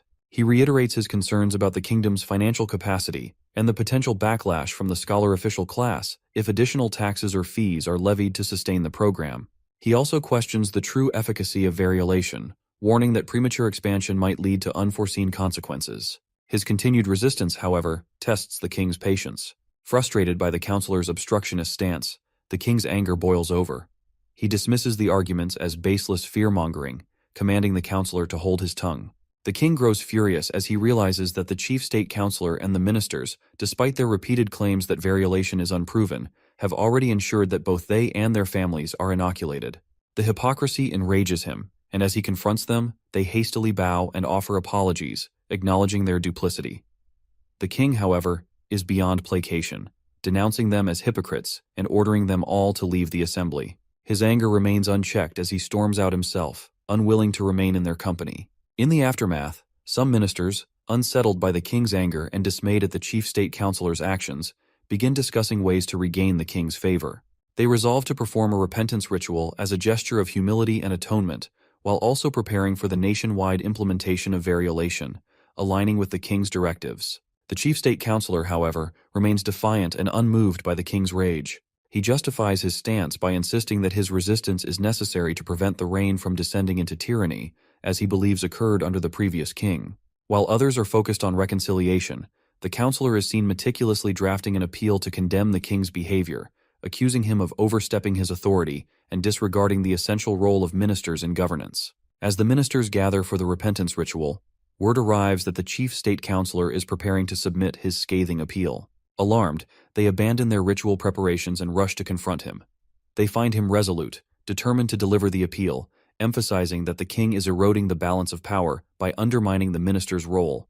The chief state councillor formally submits his appeal to the king, asserting that the monarch's recent actions resemble a dictatorship rather than the balanced governance expected of a ruler. He frames his argument as a plea for the king to reconsider the nationwide implementation of cowpox vaccination, emphasizing that such an initiative, driven by political expediency, risks harming the future stability of Joseon. To underscore his conviction, the councillor boldly adds that if the vaccination is conclusively proven effective, he would willingly offer all his property as a demonstration of his commitment. Upon receiving the appeal, the king summons the ministers to address the accusations directly. With restrained yet evident frustration, he questions them, asking if there has ever been an instance where he abused his political power or disregarded their counsel. He reminds them that he has consistently sought their input on significant matters, including the nationwide implementation of the vaccination, striving for consensus rather than unilateral decisions.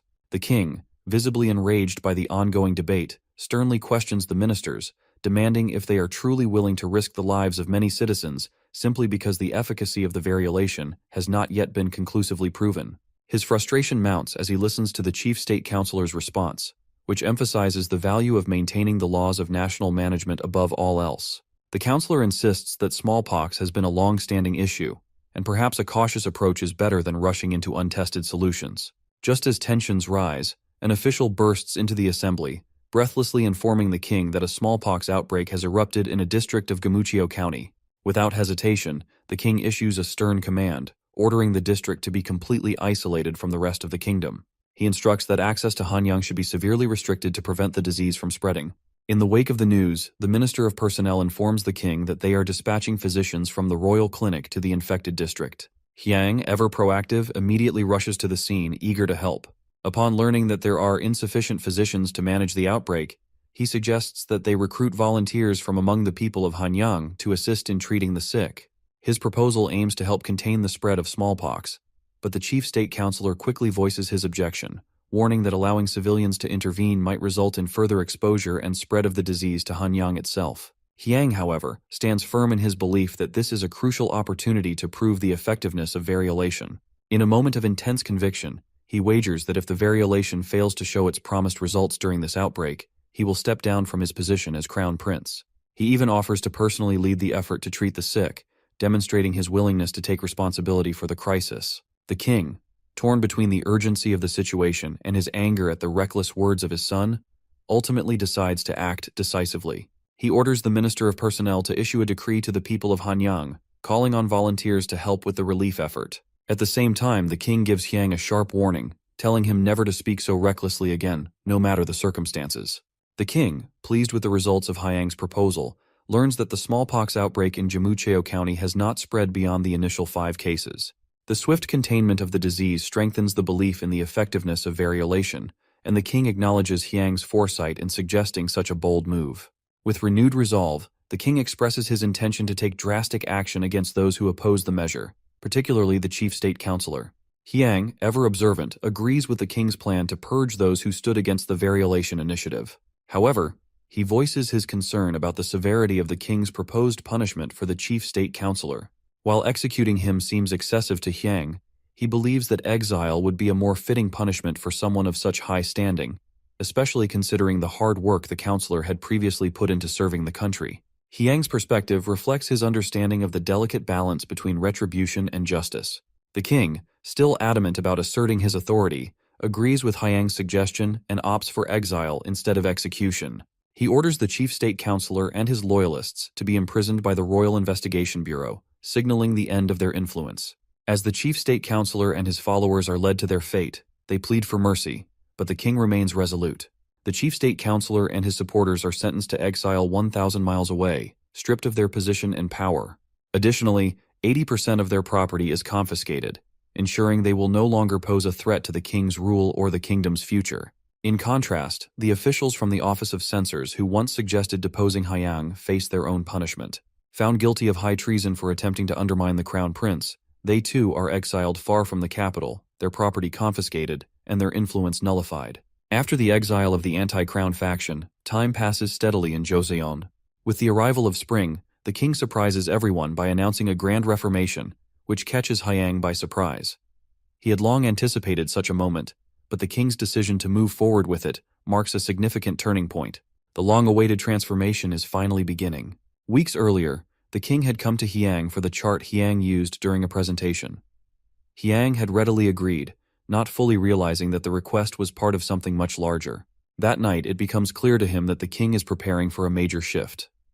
Another day, the king approaches Hyang again, asking about specific sections of the chart that he does not fully understand. It is then that Hyang learns that his father, the king, has been secretly working on a comprehensive plan to reform the nation. The king instructs the ministers to thoroughly examine the plan, checking for any potential flaws or areas that may require improvement. He also encourages them to come forward with alternative suggestions if they believe they have a better plan in mind. The first part of the king's reform is focused on reorganizing the central government. The king has created a detailed scale model of the new administration, drawing from the 6 ministers, and has carefully devised procedures for its implementation. This reorganization is designed to streamline the central government and make it more efficient, ensuring that power is distributed more effectively. The second reform focuses on the restructuring of local administrative organizations. Under this plan, each county will be required to establish its own local administrative body, which will allow for better management of local affairs. The king, after discussing the potential of commerce and industry, turns to Hyang with a new thought. He sees how expanding trade beyond the nation's borders could not only boost the economy, but also strengthen his authority more quickly than relying on the traditional noble officials. Hyang suggests the idea of establishing a national bank to resolve the issue of capital for expanding trade and commerce, a plan that the king positively accepts. The national bank, as the final reform in the king's grand reformation, will serve as a key tool in facilitating economic growth, solidifying the king's power, and breaking the traditional reliance on the old elite classes. With the Reformation now in full motion, the number of officials required to support the new system increases rapidly. The royal court scrambles to find talented individuals who can fill these new positions and help carry out the king's reforms. The need for capable bureaucrats grows, but finding such talent proves to be a challenge. As the reforms are implemented, both big and small problems emerge from all directions. Local regions face difficulties adapting, and there are setbacks in every area. The administrative changes, although promising, bring unexpected complications that slow progress. It takes a long time for the reforms to be fully established, and 15 years later, only then does the new system begin to show solid results. Hyang, seeing the weight of the Reformation fall heavily on his father, advises the king to seek assistance from the Hall of Worthy Scholars. He believes that the scholars' expertise could help alleviate some of the burdens and offer new perspectives on how to refine the reforms further. However, the king remains firm in his belief that by personally understanding every aspect of the changes, he will be able to bring about the best results. He argues that direct involvement and a thorough grasp of the entire process will ensure that nothing is overlooked. Despite Hyang's suggestion, the king stays resolute and insists that they will proceed with the reforms under his direct supervision. Together, they head to the royal court, where the next phase of their transformative plan awaits. The king arrives at Hyang's residence, visibly concerned about an aspect of the Reformation that was missing from Hyang's presentation chart: the military. He points out that there was no mention of military matters, which, as the king sees it, is crucial for the nation's future. Hyang responds calmly, explaining that had he included military matters during the presentation, it would have only sparked an even bigger uproar among the officials. Military reforms, especially the strengthening of naval power, are highly sensitive topics, and Hyang knew that addressing them prematurely could cause further division. As they delve deeper into the discussion, Hyang proposes a radical shift in the nation's military strategy, strengthening the naval forces. He argues that Joseon's current military forces are heavily land-based, leaving the nation vulnerable in terms of naval power. Hyang emphasizes that, in the future, naval power will be vital to securing the nation's place on the world stage and in controlling sea trade routes. To achieve this, they need to significantly increase the production of large military ships and bolster the number of naval forces, a vision that the king understands but also recognizes as financially daunting. The king then points out the primary challenge: the budget. A massive increase in naval forces would require immense financial resources, something the nation is already stretched thin on due to the ongoing reforms. Hyang, always quick to offer solutions, suggests that they could mine for valuable minerals to help fund and sustain the military expansion.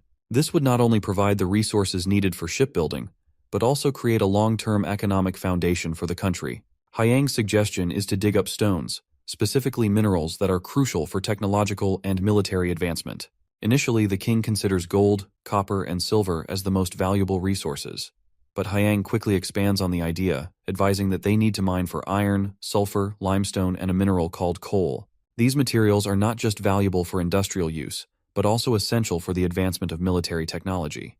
Hyang stresses the importance of sulfur, explaining that it is a critical material for national defense, particularly in the production of gunpowder and other military technologies.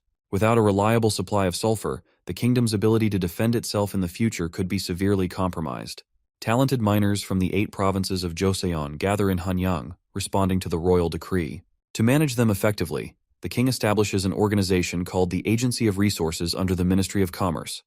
The miners are given a list of minerals to search for, with the promise of rewards if they successfully find them. This initiative aims to boost the nation's resources and support the expansion of the military, as well as technological advancement. Meanwhile, an eunuch informs Hyang that the delegates who went to the Ming Empire have returned. Among the items they bring back as gifts, one stands out: a strange-looking map. When the king and the ministers see it, they are stunned by its appearance, unsure of its origins or purpose. The king listens attentively as his son, Hyang, explains how those books and maps are crucial for national management. Hyang details how he has made a special delegation to the head of the delegation, who brought back records and maps of Zheng He's great expedition.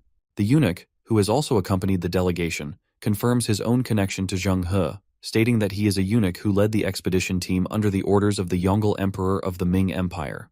Zheng He is a well-known figure in modern-day China, famous for his extensive voyages to Southeast Asia, Africa, and beyond.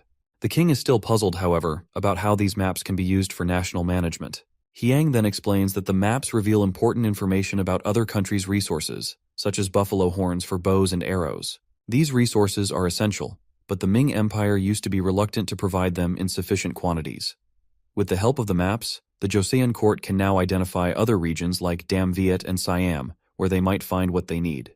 The ministers are already feeling uneasy as Hyang explains the significance of the maps and books. The king starts to understand that Hyang is trying to make him realize something important, but then he begins to wonder how his son was able to get these materials from the Ming Empire. After all, he knows that the Ming Empire wouldn't just hand these valuable items over easily. So, the king begins to tell the story of how the eunuchs tricked the Ming Emperor into giving them these maps. First, they presented the Ming Empire with many valuable gifts, such as precious items, in exchange for some copper and iron. Then, they cleverly asked for the records of Zheng He, claiming that they wanted to learn more about other countries. After some persuasion, the Ming Emperor granted their request. It turns out that the eunuch who brought back the map discovered something surprising. The map wasn't just a copy, but the original record itself. The eunuch handed the map over to the king, who noticed a letter inside it. The king gives the letter to the crown prince, Hyang, to read. They all realize that the Ming Empire may have deliberately left the map behind, possibly as a way to get rid of old records that no longer serve them. The king and Hyang discuss the reason behind Zheng He's grand expeditions. They conclude that the emperor of the Ming Empire, Emperor Yongle, conducted these large-scale voyages to gain political achievements. Yongle had come to power through a coup and needed to prove himself to the people. The expeditions were a way for him to show his strength and expand his influence. However, after Emperor Yongle's death, the new emperor erased the records of these expeditions, likely to prevent anyone from repeating the same costly mistake. They realized that the Ming Empire used these expeditions as a way to send tribute and gifts, but Hyang points out that Joseon would do things differently. Instead of offering tribute, they would focus on mutual trade, making deals that would benefit both sides. The ministers demand an explanation for Hyang's idea of mutual trade, wanting to understand how it will work. Hyang patiently explains that once they begin trading with the merchants, they will collect fees and taxes. This system will allow Joseon to run a highly profitable trade. By controlling the trade and collecting these fees, it would be possible to import a large quantity of goods that are essential for the people's livelihood at low prices. The royal court would then have the power to control prices by having exclusive rights to sell certain goods. At first, one of the ministers is skeptical of Hyang's plan, questioning how it will work in practice. However, Hyang reminds them that it has been a long time since they've had pepper in their food. The minister quickly falls silent, realizing that Hyang's point about the scarcity of goods is true. Hyang emphasizes that to obtain goods they need, they must trade in this way. He assures them that it would improve the lives of the people and eliminate corruption, even if it involves some risks. After the discussion, Hyang turns to the Minister of Taxation, asking about the items he had instructed him to bring. The minister replies that the items are stored in the warehouse, and the king gives permission for them to be brought to the palace. When the items are brought forward, they are revealed to be large quantities of sugar. Hyang explains that he had bought the sugar at a low price from outside of Joseon, particularly from the Ming Empire, where sugar production is vast and not well known in Joseon. Hyang begins calculating how much profit they could make from selling the sugar. If they sell it outside Joseon, he estimates that they could make a substantial amount of money, which could then be reinvested into their economy. One of the ministers opposes the idea of selling the sugar, arguing that they already have honey and other items made from grain, and adding sugar might not be necessary. However, as the other ministers hear about the potential benefits from the sugar trade, they begin to support the idea.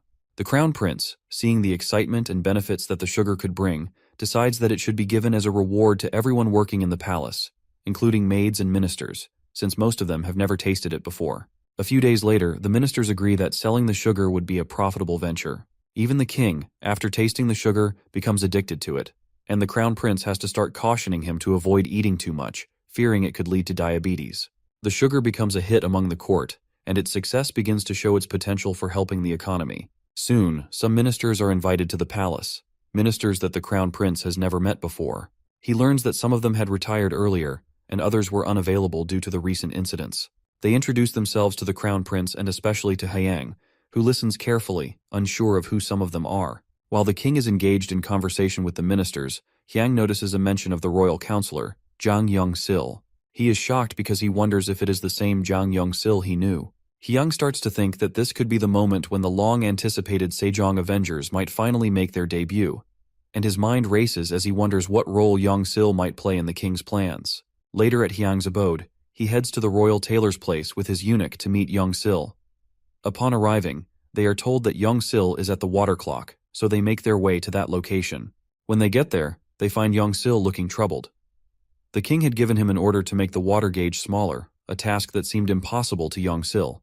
Hyang, seeing his distress, hands over a blueprint. Young-sil takes a look at it, reviewing the design carefully. As he examines the plan, he realizes that the design involves using certain materials to construct a new kind of clock.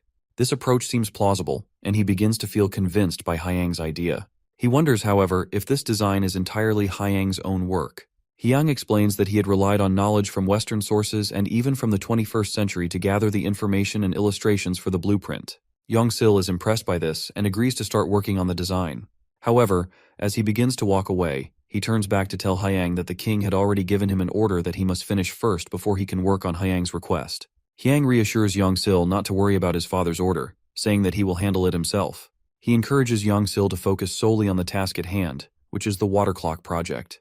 Remembering that Young-sil had mentioned having trouble with calculations, Hyang asks him if he has anyone good with numbers around him. Young-sil mentions Officer Jong Cho and another officer who could help.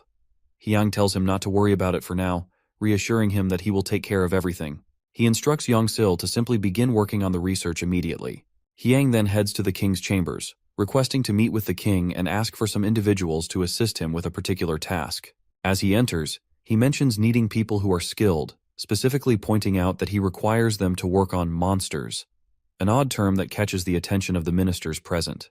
They are curious and slightly skeptical about what exactly Hyang intends to do with them. The ministers exchange looks, unsure of Hyang's motives, and they consider turning down his request. However, Hyang quickly explains that he is asking for their help in order to invent things that could make Joseon stronger and richer. He assures the king and the ministers that those who contribute to these inventions will be rewarded with power, which piques their interest. Impressed by Hyang's vision and the potential benefits, the king and the ministers agree to his request. The following day, a meeting is called at the Eastern Palace, where Hyang assembles the group of experts, including Young-sil. The atmosphere is filled with anticipation as they discuss the next steps in the project. As they begin strategizing on which fixed-hour system to use for the clock, Hyang enters the room. The group greets him respectfully, and he wastes no time in providing his input. He tells them that they will adopt the nighttime fixed-hour system, as it will be easier for the people to understand and follow without causing confusion. Before they proceed with the clock project, Hyang informs them that there are some problems they need to solve first. With that, he places a stack of papers full of questions on the table in front of everyone. They are all shocked when they are given the problems, so after some time of trying, their results are gauged, and the highest score is 70 points. Hyang sees that they will need to commercialize the Arabian numerals, and that they will need to learn math. However, he is too busy to teach them right now, so he decides to find people who can do so. A month later, they successfully create the clock, and the king is pleased as it will replace the water clock they had. They are impressed that Hyang has helped their Joseon, as now people can tell the time easily. They plan to install the clock in the king's office hall as well. Actually, that is just the beginning of their nightmare, as the king now knows the people's secret. They don't complete tasks on time as promised. It's usually after the deadline. The ministers begin noticing how the eunuchs are slacking, and some even plan to resign, feeling immense pressure since the clock serves as evidence of their slowness. The king is grateful to Hyang for helping make the palace more lively and time-conscious. He asks Hyang if he has any requests, and Hyang replies that he needs an independent office. The king is shocked to hear this, but Hyang explains that he truly needs it to focus on more research. The king cannot give him a direct answer that day, as he must discuss it with the ministers first. 5 days later, the Joseon Institute of Science and Technology Development was created. Then Hyang invites the ministers to the place, and they all question him about what they will be doing there. He explains that there will be 2 departments at the institute, both under his leadership as the chief. The 2 departments are the Basic Science and Technology Research Department and the Applied Science and Technology Research Department. Hyang groups the ministers into the departments and explains what each one will focus on. He also informs them that they will need the Hui people, but one of the ministers suggests that using them could cause a backlash. Hyang makes the minister understand that the Hui people are necessary for the Basic Science Department, assuring him that he will take responsibility for any potential backlash. He believes the Hui people will be helpful since they are skilled in arithmetic. The ministers then ask what the applied science department will focus on. Hyang takes one of the ministers along with him to show him a firearm and explains that they will work together to improve the firearm, with the help of a retired military officer he brought along. The minister is shocked upon hearing this. The military officer agrees to help with the firearms improvement, but Hyang asks if he knows anyone else who is particularly skilled with firearms. The officer mentions a man named Choi Hae-sun, who happens to be the son of General Choi Museon, a high-ranking official during the reign of the previous dynasty. The officer believes Hae-sun is likely still working at the Ministry of Military Affairs. Hyang and the officer head to the Ministry of Military Affairs, where they meet Hae-sun. He is now an elderly man, and Hyang explains the reason for his visit. He shares his plan to not only expand the weapons available to Joseon, but also to improve their quality. However, Hae-sun informs Hyang that the swords and spears in Joseon are already of excellent quality. While this reassures Hyang to some extent, he is not satisfied with just swords and spears. He is determined to introduce gunpowder weapons to Joseon. The military officer expresses concern, asking if it is possible to expand gunpowder weapons in Joseon. Hyang confidently replies that it is indeed possible, but before proceeding, he wants to first assess the effectiveness of Joseon's cannons and guns. Hae-sun acknowledges Hyang's ambition, but cautions him about the complexities of introducing such weapons, as they are still relatively new to the kingdom. Realizing that further steps must be taken, Hyang concludes that he will need to discuss the matter with the king. He heads to the palace, where he seeks the king's approval for a demonstration of Joseon's cannons and guns, so they can better understand their capabilities and how to improve them. Initially, the king is reluctant to accept, unsure about the potential consequences of such a demonstration. However, after some persuasion, he agrees to proceed with the plan. At the crown prince's behest, the demonstration is scheduled, and 10 days later, it is held to assess the state of the Joseon military's firearms. At first, the demonstration begins with cavalry and archers. As they shoot their arrows, the results are less than impressive. It becomes clear that they still have a long way to go in terms of improving their archery and cavalry techniques. After assessing this, the focus shifts to the demonstration of the cannons and guns. The first cannon demonstrated is the largest one, known as the sky cannon. Following that, the land cannon is showcased, smaller, but still impressive. However, the most remarkable of the three is the mystical hand cannon, an improved version of the sky cannon, which generates significant interest. The cannon is fired, and it reaches an astonishing distance of 1.6 kilometers. The result impresses everyone, including the king, who is visibly pleased with the performance of the weapon. While the king is impressed, Hyang remains somewhat confused. Although he too is impressed by the distance the cannon covered, something about the results still bothers him. He asks for permission to speak with the cannon soldiers for a while to confirm something. The king, sensing that Hyang is up to something else, exchanges a knowing look with his son. He agrees, though with a hint of curiosity, wondering what Hyang is trying to uncover about the cannon's performance. As Hyang moves closer to the cannon soldiers, he immediately notices that their armor is different from the standard issue. Curious, he asks if they have prepared it themselves, and they confirm that they have. However, Hyang senses there is a deeper reason behind the unusual armor. He recalls that soldiers during the Joseon era often have to prepare their own equipment, which makes this difference somewhat inevitable, though he cannot ignore it completely. For the time being, he decides to overlook the armor issue as he has more pressing matters to confirm regarding the cannons. Hyang takes a closer look at the cannons and is surprised to find that they are using unbraced wooden cannons during this demonstration. He expects more advanced materials and construction, which raises doubts in his mind about the overall design and durability. He continues his inspection, checking other aspects of the cannons. While it is clear they have made some improvements, it also becomes evident that a significant overall upgrade is still needed. The challenge, however, is determining which component of the cannons should be prioritized for improvement. He examines the hand cannons next, but cannot identify any obvious issues with them. Nevertheless, he isn't entirely satisfied with the progress, and decides to leave the demonstration, feeling there is still more to be done. The king, noticing the hard work of all involved, commends everyone for their efforts and announces a reward. He prepares a banquet with drinks and meat for those who have worked hard. The soldiers and officials eagerly head toward the feast, but Hyang remains unsatisfied. His mind is still occupied with questions about the cannons, so while everyone else makes their way to the banquet, Hyang calls back the soldiers who have been using the hand cannons. He decides to ask them a few more questions, specifically about any inconveniences they have encountered while using the hand cannons. The soldiers reply that while the hand cannons are relatively convenient to use, most of them have to be fired by attaching a handle to the weapon. This makes it difficult for even the strongest soldiers to fire more than twice in quick succession. They also note that accuracy is a significant issue, as the weapon's effectiveness only seems reliable when the target is relatively close. Then Hyang asks them to hand over the hand cannons so he can check them. As he inspects the weapons, he quickly realizes that the center of gravity is biased towards the front, making the hand cannons difficult to handle. It becomes clear that the soldiers are struggling with the weight distribution, but Hyang doesn't think this is the only issue they're facing. He decides to ask further questions. Curious, he inquires about the amount of gunpowder the hand cannons use. The soldiers reply that it is approximately 1 nyang. Hyang is shocked by this information, as it is much more gunpowder than he had anticipated. The excessive amount of powder likely contributes to the weapon's difficulty in handling and firing. After a while, Hyang feels he has gathered enough information and decides to leave. However, as he walks away, he overhears the soldiers talking amongst themselves, thinking he is out of earshot. They wonder why Hyang is so curious, commenting that he shouldn't be a big deal since he is still young. At that moment, Hyang realizes that Choi Hae-san must be the one responsible for the hand cannon's design flaws. Exactly what he had been trying to confirm. Hyang talks to General Choi about how hand cannons work. He thinks a single person should be able to operate them, but they are usually used in pairs. General Choi explains that using 2 people for one hand cannon requires more manpower, making it hard to increase the number of trained marksmen. Hyang starts thinking about how to improve hand cannons. He believes the main issue is the amount of gunpowder they need.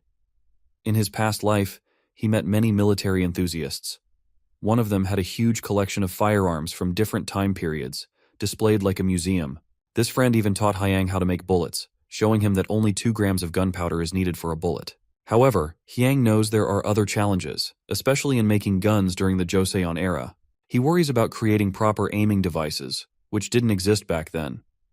To make progress, he decides to fix smaller problems first before tackling bigger ones. Hyang goes to the Ministry of Military Affairs to address these issues. There, he meets the minister, who surprises him by doing squats while reading. Hyang asks about the wicks used in hand cannons. The minister explains that they have some issues with the wicks. Hyang suggests informing the ordnance cell to find the right thickness for the wicks, hoping this will solve one of the smaller problems. The minister is shocked, unable to understand how someone as young as Hyang could notice such a specific problem with the wicks. His insight leaves the minister deeply impressed. Meanwhile, the Minister of Taxation meets with Lord Lee Cheon. They discuss the Crown Prince, mentioning that he has been busy with a highly significant experiment. He has stayed inside the Institute Annex building for the past 5 days, which makes them curious about what he is working on. Later, Lee Cheon, along with several other officials, decides to visit Hyang to see what he is up to. When they arrive, Hyang is already in a discussion with the Minister of Public Works. He is asking about the progress on revising the calendar. The minister replies that they expect to complete it by winter, but Hyang feels this timeline is too slow. He insists it must be ready by the Mid-Autumn Festival. He even suggests hiring additional workers to speed up the process. However, the minister explains that there is no one available to help because his department has been working multiple overnight shifts. Despite this, Hyang refuses to accept any excuses and firmly demands the task be finished by his deadline. Afterwards, Hyang turns his attention to the 2 generals present. He informs them that he has something crucial to show them. Unrolling a scroll, he reveals detailed drawings of a gun. Hyang unrolls the scroll and reveals the intricate drawings of a gun. The generals are astonished by the level of detail and the innovation behind the design. He explains passionately that if they can successfully create and implement this gun, it will revolutionize future battlefields. Hyang urges them to collaborate with him in developing this groundbreaking weapon.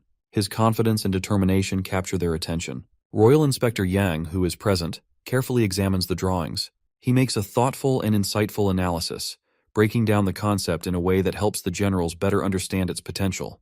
His explanations clarify the mechanics and strategic advantages of the gun, leaving the generals even more intrigued by Hyang's vision. However, General Choi raises a significant concern. He points out that the primary challenge lies in the gunpowder. Gunpowder is not only difficult to produce but also poses numerous handling issues, particularly its sensitivity to environmental factors like moisture. He expresses skepticism, questioning whether the gun could function reliably if it uses a cap as sensitive as Hyang described. Hyang listens attentively but remains unfazed. Smiling, he tells them that he has already resolved the issue. He then presents a sample of a new type of gunpowder he developed himself, which he calls silver powder. He explains its unique composition, listing its ingredients as saltpeter, mercury, and alcohol. He assures them that this formulation eliminates the problem of moisture sensitivity. Hyang shows the officials a rough model of the gun. As they examine it, they begin to understand how the mechanics work. The royal inspector asks if the gun will be made by casting, but Hyang explains that it will be made through forging instead. He explains that forging will make the gun stronger and more durable. He also instructs them to notify the ordnance cell in advance to prepare for this new project. A few weeks later, in the king's office hall, the king notices that he hasn't seen the crown prince for several days and wonders aloud what Hyang is doing. Just then, the chief eunuch announces the crown prince's arrival. Hyang enters the hall, greets his father, and bows respectfully. The king asks Hyang what he has been working on. Hyang replies that he is there to present a report on his current research. He hands the king a book detailing the progress made by the Joseon Institute of Science and Technology Development. The king opens the book and begins reading. As he goes through the report, his eyes widen in surprise. He looks at Hyang in astonishment and asks if everything written in the report is true. Hyang confidently replies to the king that everything in the report is true. He explains that he has developed a new arithmetic method to adjust the Ming calendar to better suit Joseon's needs. Hyang then asks the king if he remembers the eclipse relief ritual from a few years ago, which was mistimed. The king recalls the incident clearly, noting how the ceremony was 15 minutes late, and the official responsible for the incorrect prediction was punished with flogging. Hyang explains that the error occurred because the Ming calendar does not align perfectly with Joseon's geographic and astronomical conditions. To fix this, Hyang and his team have researched and developed new arithmetic formulas to revise the calendar for Joseon. The king also notices a sketch in the report of an astronomical observation tool. Hyang informs him that he will submit a separate report about this later. The king immediately understands the sensitivity of this project. He knows that astronomical observations could become a major diplomatic issue between Ming and Joseon, as they touch on matters of sovereignty and cultural influence. To address this concern, Hyang's report emphasizes that Joseon is not creating an independent calendar, but is only revising the existing lunar calendar based on the methods bestowed by Ming. In addition to the calendar revision, the report also contains details about various other successful projects and performance updates, demonstrating significant progress across multiple areas. However, as the king reviews the document, he notices that there is no mention of any military-related advancements. When he questions this, Hyang responds that military developments are highly confidential and require more time to complete. He also requests additional funding for these projects. The king, unconvinced, retorts that they need to see concrete results before granting a larger budget. Despite the king's insistence, Hyang and the generals remain tight-lipped, unwilling to disclose any details of their secret military work. At the king's residence, the king grows increasingly curious about what Hyang might be keeping secret. He wonders what the crown prince is working on so intently. Before long, Hyang visits him with a formal request. He explains that he needs military officers and soldiers from the training center to help test and handle newly developed weapons. A few days later, the requested military officers and soldiers are assigned to the research institute. Interestingly, they all maintain strict silence about their activities, refusing to discuss any details. Soon after, they are relocated to a different site, which is secured with impenetrable security measures. Loud explosions echo from within the facility daily, sparking rumors and speculation about what might be happening inside. Hyang names this restricted area Area 51 as a code for the project's secrecy. His schedule becomes more intense as he commits himself fully to his work. Each morning, he wakes up between 6 and 7 a.m., completes his duties as Crown Prince, and then heads straight to the Research Institute, the Ordnance Cell, and Area 51. To save time commuting, Hyang begins riding a horse to travel quickly between locations. His regular horseback rides through Hanyang attract attention from the locals, who find the young Crown Prince's energy and dedication fascinating. All the ministers grow increasingly anxious about what the Crown Prince is working on. They gather to discuss their concerns and eventually approach the king, sharing their unease. The king, already curious himself, agrees with their worries and decides to take action. He instructs the chief eunuch to summon Hyang to the court. When Hyang arrives, the king directly asks him for a report on the research he is conducting. Hyang respectfully bows and apologizes, explaining that the work involves the national defense of Joseon and is therefore classified. He insists they must keep it secret until the final products are completed. However, the king sternly replies that, while secrecy is important, he cannot approve any further budget allocations without knowing the progress. To ensure accountability, the king declares that he will conduct an official audit of Hyang's work. Surprised but composed, Hyang requests 5 days to prepare for the inspection. 5 days later, the king, accompanied by the ministers, arrives at the research facility to assess the progress. Hyang greets them warmly and begins the presentation. He reveals a collection of newly developed weapons and tools. The ministers look on with wide eyes, astonished by the array of innovative creations. The king, visibly impressed, studies the collection and asks Hyang what these items are. Hyang informs the king that the items he is about to showcase are highly confidential. To maintain secrecy, he requests that only the king and the ministers enter the facility, while all other officials remain outside. The king, understanding the sensitivity of the matter, agrees, and he and the ministers proceed inside. Once inside, the group begins to examine the items on display. The king stops to inspect one of the devices, prompting Hyang to explain its purpose. "This is called an inclinometer," he says. He describes how the device is used to measure both horizontal and vertical levels, as well as the plumbness of buildings. However, he quickly adds that the inclinometer is still in the demonstration phase. Hyang assures them that a full report will be submitted once the device is ready for practical use. Next, the king notices another fascinating creation, a mock-up of a large warship. Hyang explains that the design is inspired by ships from the West, and the model is built to the same proportions as the actual warship. Unlike traditional Joseon vessels, this ship does not require rowing, as it is powered entirely by the wind. As the group continues, the king points to another object, initially mistaking it for a noodle bowl due to its shape. Hyang smiles and clarifies, "This is actually a ship made of iron." His words leave the king and the ministers astonished, as such a concept is unheard of in Joseon. A few months ago, Hyang stands before the officials, engaging in a heated discussion about a ship made of iron.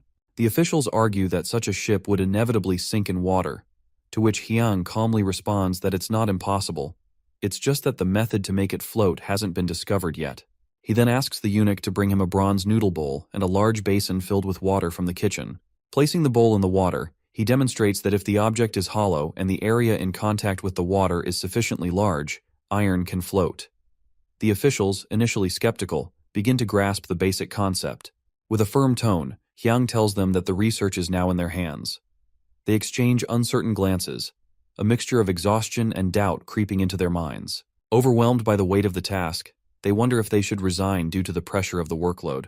Back in the present, Hyang stands confidently in front of the king, explaining the possibilities of the future despite the challenges.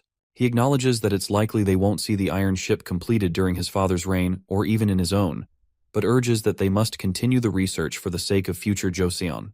The king, reflecting on Hyang's track record of delivering successful results from his previous ideas, agrees to support him. However, the king adds a condition. Hyang must prepare a thorough and accurate plan, submitting progress reports periodically. Hyang nods in agreement, knowing the path ahead will require diligence. But Hyang's thoughts are not just on the creation of the iron ship.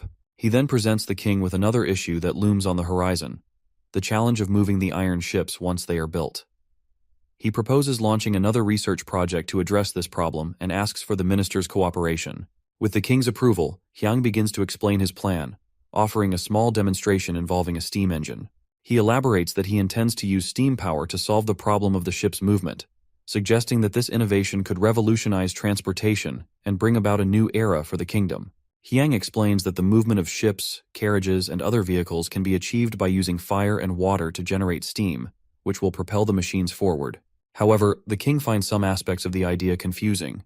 He questions the practicality of constantly supplying the steam engine with both water and fire, raising concerns about the need to load large amounts of water and firewood onto the carriage, making it seem like an impractical solution. Impressed by his father's critical thinking, Hyang responds that the steam engine is actually capable of moving multiple carriages at once, addressing the concern about transporting vast quantities of resources. To demonstrate this, Hyang reveals another of his creations, several carriages attached together, a model of the railway system he envisions. As he shows the train in motion, the king and the ministers watch in shock as the train glides along the track, its movement powered by the steam engine. Though it is still just a model, Hyang explains that with further research, the technology will be refined and ready for practical use. He envisions a future where the entire kingdom of Joseon can be traversed in a single day, connecting distant places and revolutionizing transportation. This system will allow the people to see parts of Joseon they have never been able to reach, breaking the constraints of their birthplaces and offering new opportunities to explore the world beyond. The king sits in thought, considering the enormity of the research project and the significant budget it will require. Hyang, keenly aware of his father's expression, knows exactly what the king is thinking. Without hesitation, he asks the ministers of public works to submit their plans to the king. When the king receives the documents, he is stunned to see 42 books filled with strategic plans aimed at strengthening Joseon's capabilities. The plans are meticulously designed, taking into account the kingdom's geography, economy, population distribution, and resource allocation. Surprised by the sheer volume and depth of the plans, the king instructs the ministers to review them later, understanding the complexity of the task at hand. Hyang then brings up another issue, pointing out that the ministers of public works have a request. The minister explains that due to the sheer number of ongoing projects, they are overwhelmed with work and rarely get a break. New officials are often hesitant to join the efforts after witnessing the heavy workload. Yet whenever a new official arrives, Hyang initiates even more projects. Instead of criticizing Hyang for handling multiple tasks at once, the king commends him for his dedication and hard work, promising to address the shortage of personnel. However, the king also points out that the research will likely require a substantial budget, and emphasizes that such an issue needs careful consideration and further discussion. Finally, the king notes that Hyang hasn't shown him everything. Hyang, impressed by his father's astuteness, realizes the king is referring to the secret project, the one known only as Area 51. Hyang and the king make their way toward Area 51, but as they approach, they are stopped by guards who ask for identification. Hyang, sensing his father's potential frustration, quickly explains that the security here is of the highest importance and that identification is necessary to enter. Once Hyang shows his identification, they are allowed through, only to encounter another door. This time, General Choi and an official stand waiting, both offering a respectful salute, which the king finds to be a more dignified form of greeting. General Choi then informs the king that they have been conducting research on all matters related to the military. The king, intrigued, expresses his desire to know more about their work. In response, General Choi leads them deeper into the inner part of the facility, but explains that they must leave their horses behind. Inside, the king and Hyang are shown various types of gunpowder. General Choi explains that their current efforts are focused on developing stronger and more effective gunpowder than what Joseon has been using, aiming to enhance the kingdom's military capabilities. General Choi then presents the newly developed gunpowder, explaining that it is made using graphite. This innovation removes moisture, preventing the explosives from self-detonating, and also eliminates the need for sulfur, which is typically used in traditional gunpowder. However, General Choi points out that this new gunpowder has a significant drawback. It will not ignite with a normal fuse. This both strengthens and weakens the powder, as it requires a different method of ignition. To illustrate how the gunpowder works, General Choi introduces the copper ignition cap, a device designed to hold the specially created gunpowder. However, the king remains puzzled by the concept, unable to fully grasp how this innovation would function in practice. To clarify, Hyang and the king are then taken to the demonstration hall, where a group of soldiers is lined up with firearms. Under General Choi's order, the soldiers fire their weapons. The shot is precise, and the projectile strikes a scarecrow placed far in the distance, showcasing the powerful effect of the new gunpowder. The king and the ministers are stunned by the demonstration, witnessing firsthand the immense firepower of the new weapon. The shot remains strong and accurate despite the great distance, and the absence of sulfur in the gunpowder doesn't seem to affect its performance. The king, recognizing the significance of this breakthrough, praises Hyang for resolving the issue of the gun's short range, acknowledging that it could now be considered one of the strongest weapons available.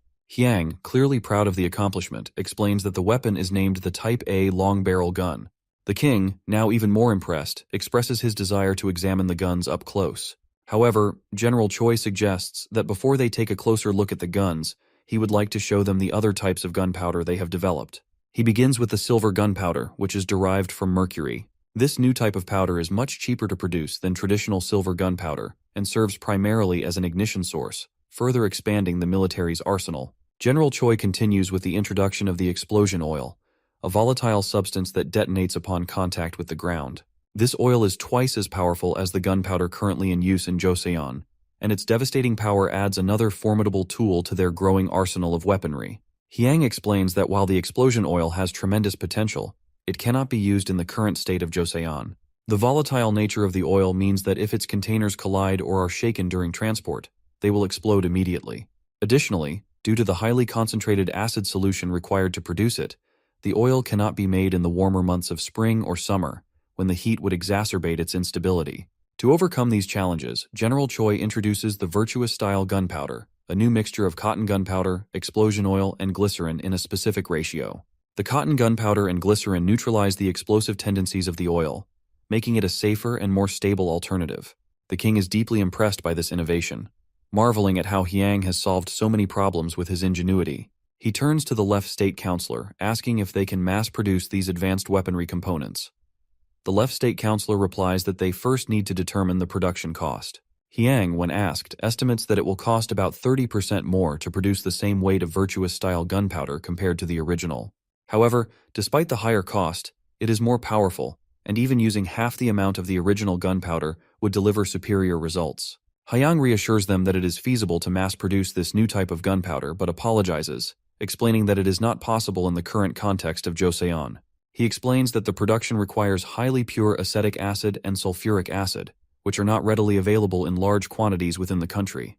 Moreover, the cotton cloth used in the cotton gunpowder must be of high quality, free of lint, and the glycerin needed is derived from pig fat, which is another limitation since petrochemicals are not yet available in Joseon. The king, hearing these constraints, feels disheartened. However, Hyang encourages him not to give up just yet. He assures the king that everyone is working hard to find solutions to these problems, offering hope that things can improve in the future. The king, feeling rejuvenated by Hyang's determination, expresses his encouragement to the ministers and assures them that they will continue pushing forward. Despite this renewed sense of resolve, sometime later, the ministers are seen regretting their decision to conduct the audit of Area 51. The king expresses his deep appreciation for the officials working with Hyang, acknowledging their tireless efforts in advancing the technologies. He reassures them that he will provide all necessary support in the future to help find a way to mass-produce the gunpowder, as he is eager to see all of Joseon's forces armed with the most powerful weapons as soon as possible. The king then turns his attention to the process of completing the guns, asking Hyang to explain how they will be constructed. Hyang informs him that a special anvil and steel will be required for the production of the guns. Coordinating with the craftsman, Hyang ensures that 5 prototypes of the guns are built. After completing the prototypes, a demonstration is arranged to test the guns' true performance and determine how much gunpowder they can handle. The first trial begins with half a yang of gunpowder, but the officials quickly adjust the amount to find the optimal quantity. With the right amount of gunpowder, the gun is fired, and it successfully pierces a target set at a distance of around 40 bow. Encouraged by the results, Hyang and his team continue their trials, adjusting the amount of gunpowder used. Through a series of tests, they discover that using 2 dons of double-strength gunpowder proves powerful enough to penetrate a target set 70 bow away. However, while the increased power is impressive, the accuracy of the shot suffers. Hyang, already aware of the solution to the problem of accuracy, decides to let General Choi solve it himself to ensure that he gains a deeper understanding. He explains that the key to improving accuracy lies in creating a bullet that fits the gun properly. This approach would eliminate the need for swabbing the gun on the battlefield, thereby saving precious time during combat. Hyang's suggestion sparks a thought in General Choi's mind. By incorporating a groove into the barrel, the bullet could travel more smoothly along with the flame, improving the overall firing mechanism. However, they soon encounter a new challenge: how to create the grooves in the barrel. The craftsmen, determined to solve this issue, spend the night brainstorming and eventually design a tool capable of cutting the grooves. Along with this tool, additional rifle barrels with grooves ranging from 3 to 15 rows are produced for experimentation. As the tests continue, General Choi and Lee Cheon encounter another problem. The firepower begins to drop as the number of grooves increases. Hyang, once again aware of the answer, holds back from intervening, wanting them to discover the solution themselves. It is at this point that Royal Counselor Jang offers a suggestion. What if they twisted the grooves? This idea opens the door to a new series of experiments. With this new direction in mind, countless tests are conducted, and after much trial and error, the optimal groove shape is finally discovered. This shape delivers the best balance of power and accuracy, resolving the problem. Moreover, through the course of these experiments, the craftsmen and officials gain valuable insight into the concepts of maximum range and effective range, fundamental principles in weapon design. Hyang feels a sense of excitement and pride as he watches the craftsmen and officials catching on to the concepts of innovation. Lee Cheon, deep in thought, reflects on the suggestion from Royal Counselor Jang about twisting the grooves in the gun barrels. As he discusses the idea with General Choi, a craftsman working nearby joins the conversation, revealing that he was once a Fletcher. The craftsman explains that twisting the grooves would indeed be a good idea, as it would make the bullet fly straighter and be less affected by crosswinds, similar to how arrows are designed to travel more accurately when they have a twisted shaft.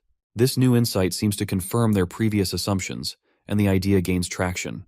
Meanwhile, the king receives a detailed report on the progress of the military weapon research. As he reads through it, he begins to understand why Hyang and his workers have been so cautious about revealing their advancements.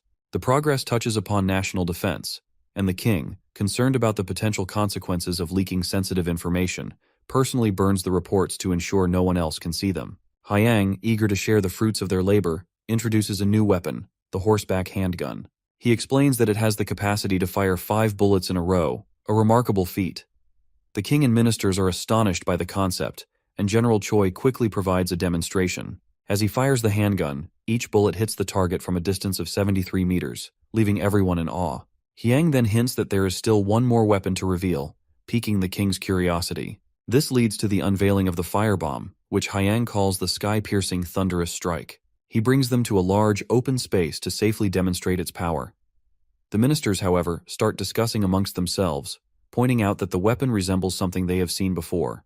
This sparks a memory in Hyang's mind. He recalls discussing the firebomb's design with the craftsman. He had chosen to model it after a Mark 11A weapon, which was inspired by technologies from the 21st century. The craftsman had been thrilled by the design, and Hyang had allowed them to clock off for the day after a long, productive session. The king is immediately intrigued when General Choi reveals that it was Hyang who not only conceived the idea for the firebomb, but also built it from scratch. The king's curiosity deepens, eager to see this weapon in action. Hyang, recognizing the potential danger of the demonstration, insists on showing the weapon before explaining its mechanics. Preparations are made quickly, and a sturdy shield is set up to protect the king and ministers in case the demonstration goes awry. The scene shifts to a soldier loading the cannon, ready to launch the firebomb. As the bomb is thrown toward the dummies placed at a distance, there is an eerie moment of silence. Then, without warning, a tremendous explosion erupts, sending debris and dummies flying into the air. The shockwave shakes the ground, and the sheer power of the explosion leaves the king and ministers stunned. The dummies are utterly obliterated, reduced to pieces by the force of the blast. General Choi steps forward to explain the inner workings of the firebomb. He details how the bomb uses an advanced form of gunpowder, likely similar to the types Hyang has been developing, and that the weapon's devastating power can be replicated in mass production if there is enough gunpowder to sustain it. The king and ministers are impressed by the bomb's destructive potential, but remain focused on the practicalities of production. What surprises the ministers further is Hyang's foresight in preparing for potential personnel shortages. He had drawn up detailed blueprints for the firebomb, making it simple for workers to understand and replicate the process without requiring too many skilled hands. As the research into the firebombs progresses, the craftsmen face constant setbacks. The ongoing issues surrounding the bombs, particularly how to increase their lethality while reducing the explosion radius, leave the craftsmen exhausted and mentally drained. The pressure of solving these problems begins to take a toll on their morale. Observing their weariness, Hyang realizes that they need more than just orders. They need a deeper understanding of the principles behind their work to overcome these challenges. To aid them, Hyang decides to offer some guidance. Rather than giving them direct answers, he provides the craftsmen with subtle clues, encouraging them to think critically about their processes. This strategy empowers the craftsmen, giving them the confidence to explore solutions on their own. Slowly, they begin to grasp the underlying principles behind their craft, enabling them to innovate and problem-solve more effectively. With this newfound understanding, they start making significant progress in refining the firebombs. Meanwhile, the king, who has been continually amazed by Hyang's inventions and the progress of the research, begins to grow somewhat fatigued by the constant surprises. Every new development seems to surpass the last, and even he is starting to feel overwhelmed by the pace of innovation. He turns to Hyang and, with a mix of curiosity and mild exasperation, asks about one particular aspect of the firebombs, the delay before detonation. General Choi, after hearing the king's question, elaborates on the firebomb's delayed detonation, explaining that the time of the explosion is cleverly controlled by the length of the wick.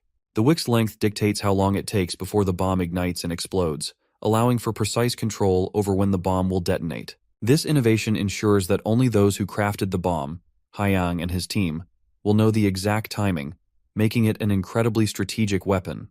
The king is once again impressed by the thoughtfulness and tactical ingenuity behind the firebomb's design. As the demonstration concludes, Hyang informs the king that they have completed their work and are ready to return to the palace. However, the king, ever perceptive, doesn't forget to ask about the soldiers' armor, an area that is just as critical for their army's success. Hyang explains that they had initially dyed the soldiers' clothing green and yellow to blend in with the forest and terrain, aiming for camouflage. But the king, ever strategic, points out a flaw. In battle, such subtle colors may make it difficult for commanders and allies to identify one another. The soldiers might blend too well into the surroundings, creating confusion and disrupting the battlefield's flow. The king suggests using stronger, more distinctive colors to break the enemy's momentum and to ensure recognition among allies. Hyang acknowledges the king's point and reassures him that they are already working to improve their military tactics. He explains that the current military uniforms are still in the pilot phase and will take some time before they are finalized and distributed to the troops. This shows Hyang's awareness of the need to evolve and refine their strategies continuously. The conversation then shifts to the soldiers' armor, where Hyang points out a significant issue with the current armoring system. He reveals that soldiers are responsible for acquiring their own armor, leading to a wide variety of qualities and inconsistencies in the armors. This lack of standardization weakens the army's overall effectiveness, as not all soldiers have access to the same level of protection. Hyang highlights the 4 major problems with the brigandine armor currently used by the Joseon soldiers. These problems include the heavy weight of the armor, its lack of flexibility, its vulnerability to impact, and the difficulty of mass production. After carefully analyzing these issues, Hyang has developed a new type of armor that solves each of these problems, making it lighter, more flexible, and easier to produce in large quantities. Hyang, after considering both the safety and cost of the new armor, explains that the design is a hybrid of both Western and Joseon styles. He carefully integrated elements from both, ensuring that the armor provides superior protection without compromising mobility. The armor is crafted with a combination of iron plates, but it's designed in such a way that it evenly distributes the weight across the body, allowing for better endurance during extended use. As Hyang elaborates on the individual parts and functions of the new armor, the king and ministers are astounded by the careful thought and innovation behind it.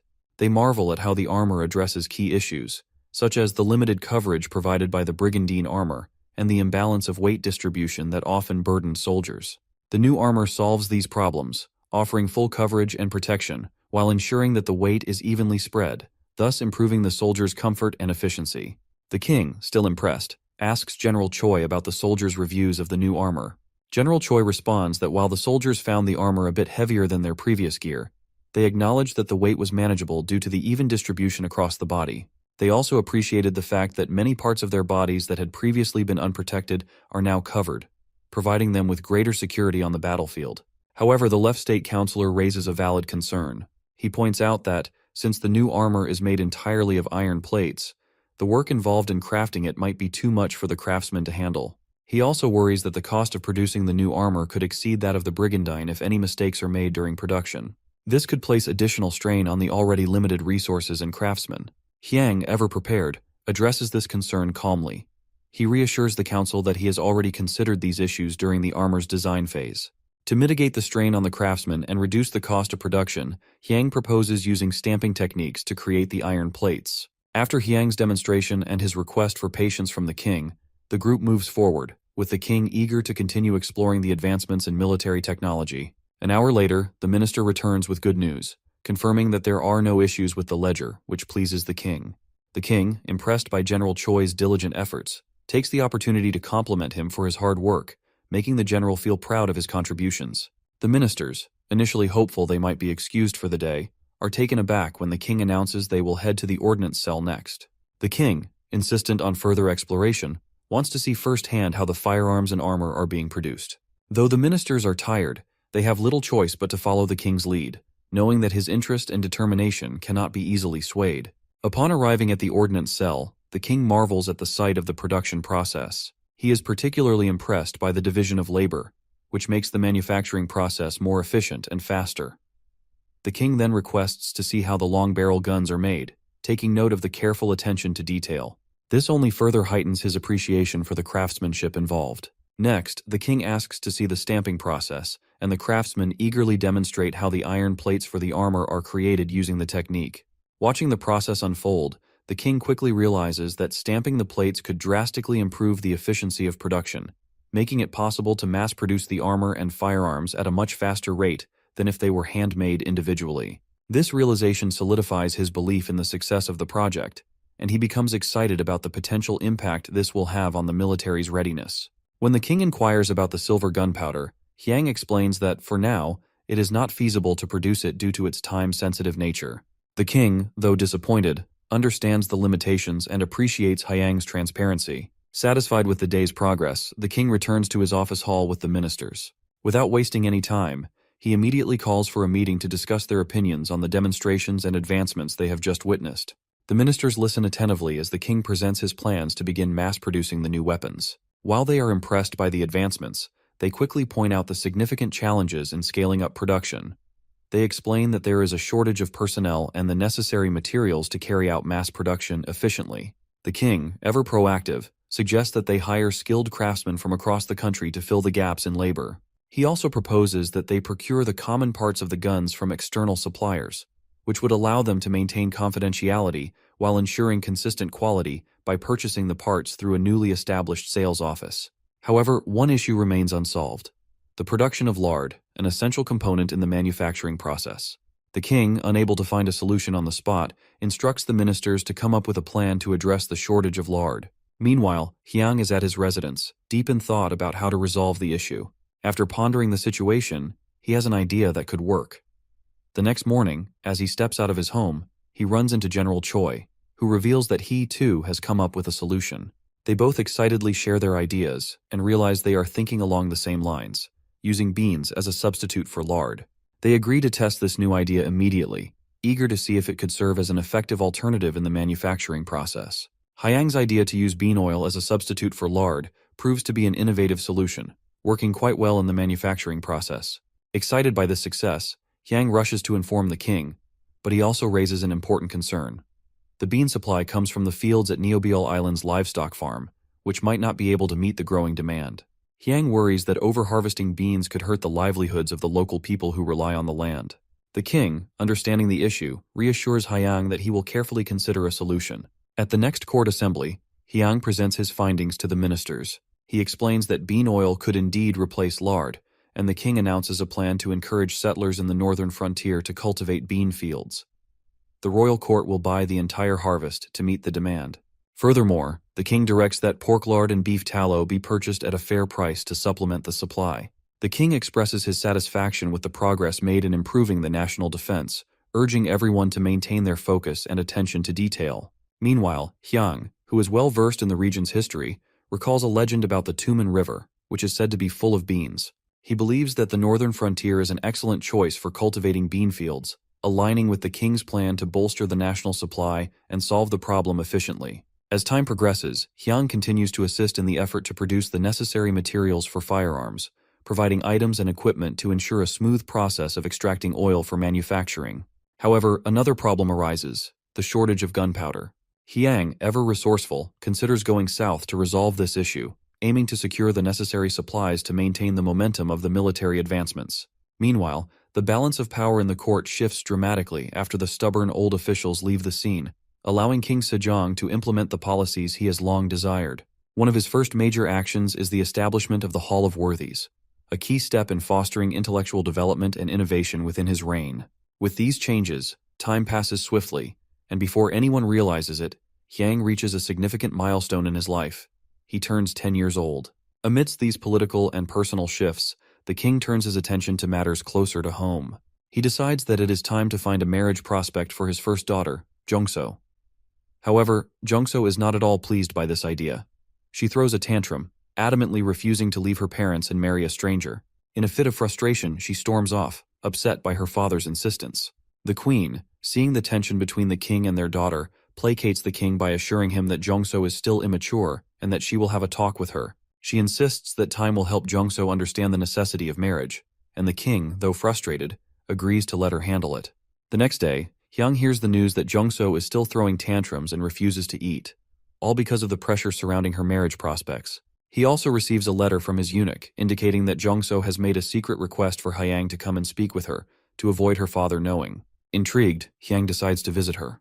At Jongso's residence, Hyang brings with him rice puffs, Jongso's favorite treat, as a peace offering. He advises her to find a decent man to marry in due time, before it becomes too late.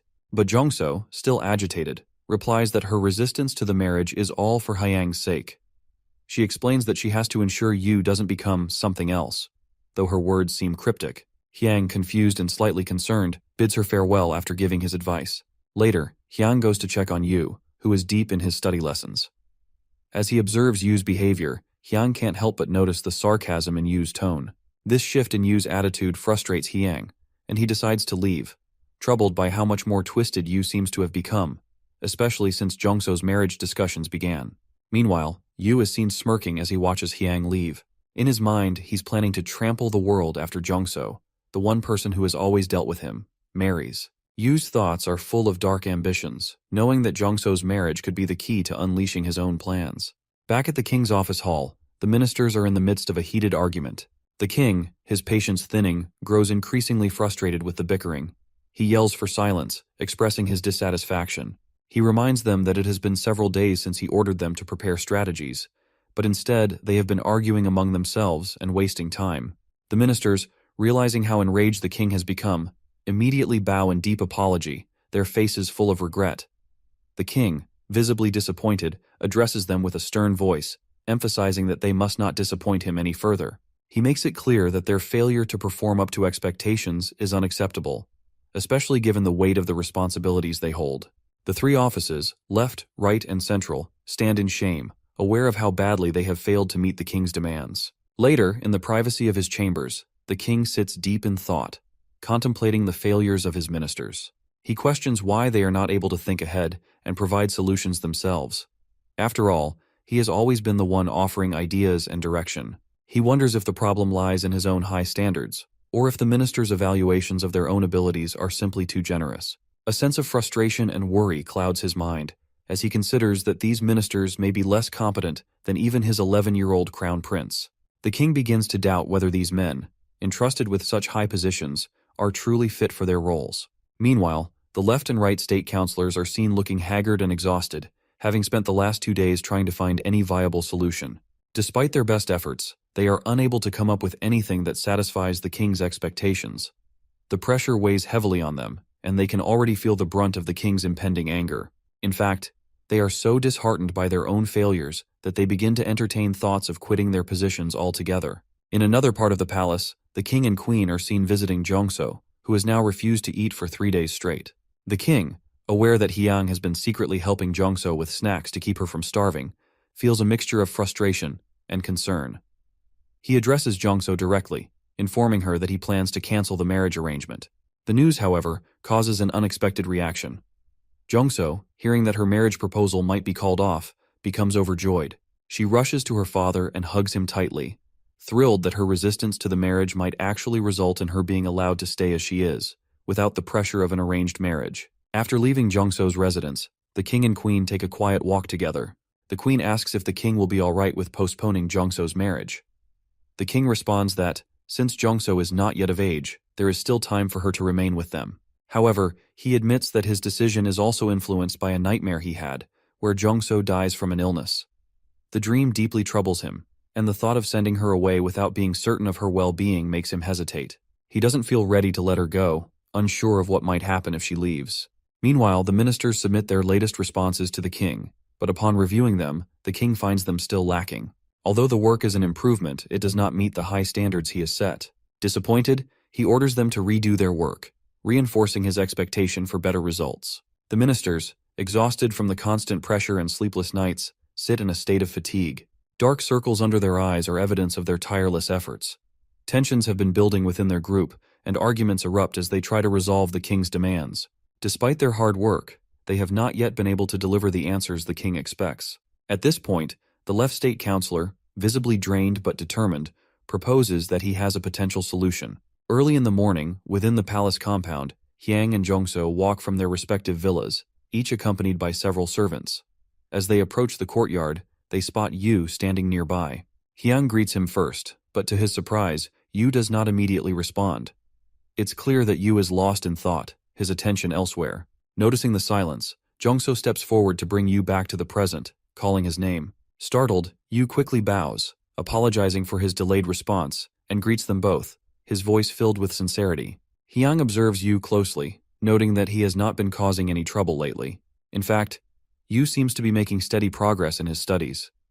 Hyang places a hand on Yu's shoulder, reflecting on how he had seen the young man studying diligently the day before and the day prior to that.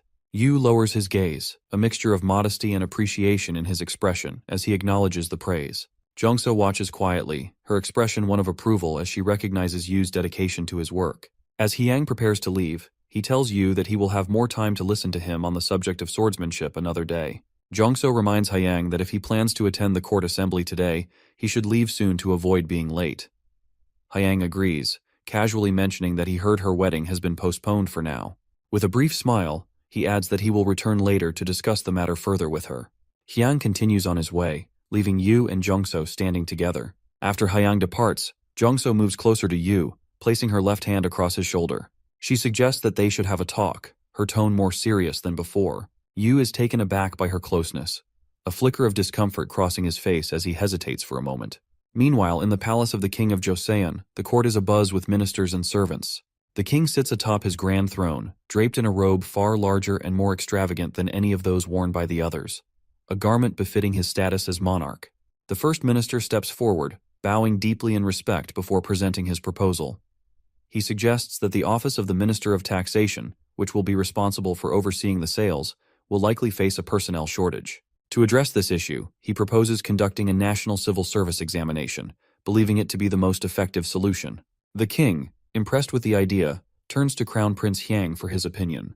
Hyang, after a moment of contemplation, offers a slightly modified suggestion. He acknowledges that conducting the examination is a reasonable measure, but notes that it would take too much time and incur additional costs. Hyang then proposes hiring scholars directly from the Royal Academy. The king is somewhat surprised by this idea, his expression neutral as he waits for Hyang to explain his reasoning. Hyang elaborates, explaining that the Royal Academy holds exams for its scholars every month. He believes this frequent testing means the scholars would already be well prepared for government service, even without the need for another examination. He adds that, although some may argue that the Academy's scholars have only taken the general examinations, which are a standard qualifier for government positions, the record of their monthly exams makes it easy to assess their performance. Hyang argues that by examining their grades and ranking over the months, they can select the best candidates without wasting time and resources on a new round of tests. He further adds that those who consistently perform well in these exams will likely prove to be competent officials with practical experience. Even if some of the chosen candidates do not pass, they will still bring valuable expertise in areas like budgeting and management, becoming seasoned officials capable of handling the nation's finances effectively. With the way Hyang carefully explains his reasoning to the people of the palace, including the king, the monarch feels a deep sense of pride. He smiles warmly and tells Hyang that he is proud of him. The king then turns to the left counselor, asking if he has any questions or suggestions regarding the proposal. The left counselor, after a brief pause, responds by saying that he fully agrees with the crown prince's ideas, signaling his support without raising any objections. Following this, the king orders the Royal Academy and the Minister of Taxation to provide students with the forms for official office positions. The decision is made, and the wheels of implementation are set in motion. The next day, in a beautifully decorated house likely belonging to a government official, the left counselor and a fellow official sit and drink wine together. The left counselor speaks with a tone of nostalgia, expressing how he misses the old days when appointments and reinstatements were much simpler, something that could be done as easily as having a meal. The official drinking with him completes the thought, saying that in those days, such matters were handled swiftly and without the complications they now face. The left counselor sighs and continues, mentioning how he feels the king and the crown prince have looked at him in a way that makes him feel inadequate, as though his suggestion has been too shallow. His words carry frustration as he expresses how they have not appreciated his proposal, something that bothers him deeply. He and the official both seem to resent how the king and crown prince seem to be looking down on them, and an irritation grows between them. The following morning, the left counselor and the right counselor enter the palace, only to be taken aback by the sheer number of people present. The left counselor, clearly surprised, turns to the right counselor and asks what is going on. The right counselor, who has apparently drunk a bit too much the previous night, is unaware of the situation and asks for clarification. The right counselor, noticing the confusion, realizes that he may not have been informed about the royal decree issued recently. It was announced that all officials above a certain level, junior third of the 6th rank, must attend the court assembly today. He knows the king wouldn't have made such a command unless something urgent had arisen. As the left and right counselors enter the palace, they immediately feel the weight of the situation. The king stands before them and reveals that the urgent report has come from the Ming Empire. This news sends a wave of murmuring through the palace, with everyone speculating about what it could be. Finally, the king speaks up, his voice serious, informing the assembly that Emperor Yongle has passed away. He then turns to his officials, asking if anyone knows who the crown prince is, as they must understand how to proceed and plan accordingly. A heavy silence falls over the palace, signaling that no one knows the identity of the successor. The king is visibly frustrated, but he maintains his composure. He quickly gives orders for a delegation to be formed, one that will convey condolences to the emperor's family. Among the delegates, the king insists, must be someone capable of observing both the people and the environment, someone known as a physiognomist, who can assess the state of the situation. With the king's command given, all of the officials present bow in respect, acknowledging the decree. Later in the afternoon, one of Hyang's servants rushes to inform him that the king is on his way to Hyang's room. Surprised, Hyang opens the door to find his father, the king, standing there with a smile. The king jokes about whether he has come at a bad time, and they share a light moment before Hyang lets him in. The king asks if Hyang is among those who will be part of the delegation. Hyang responds affirmatively, explaining that he has been trying to study up on the delegation process.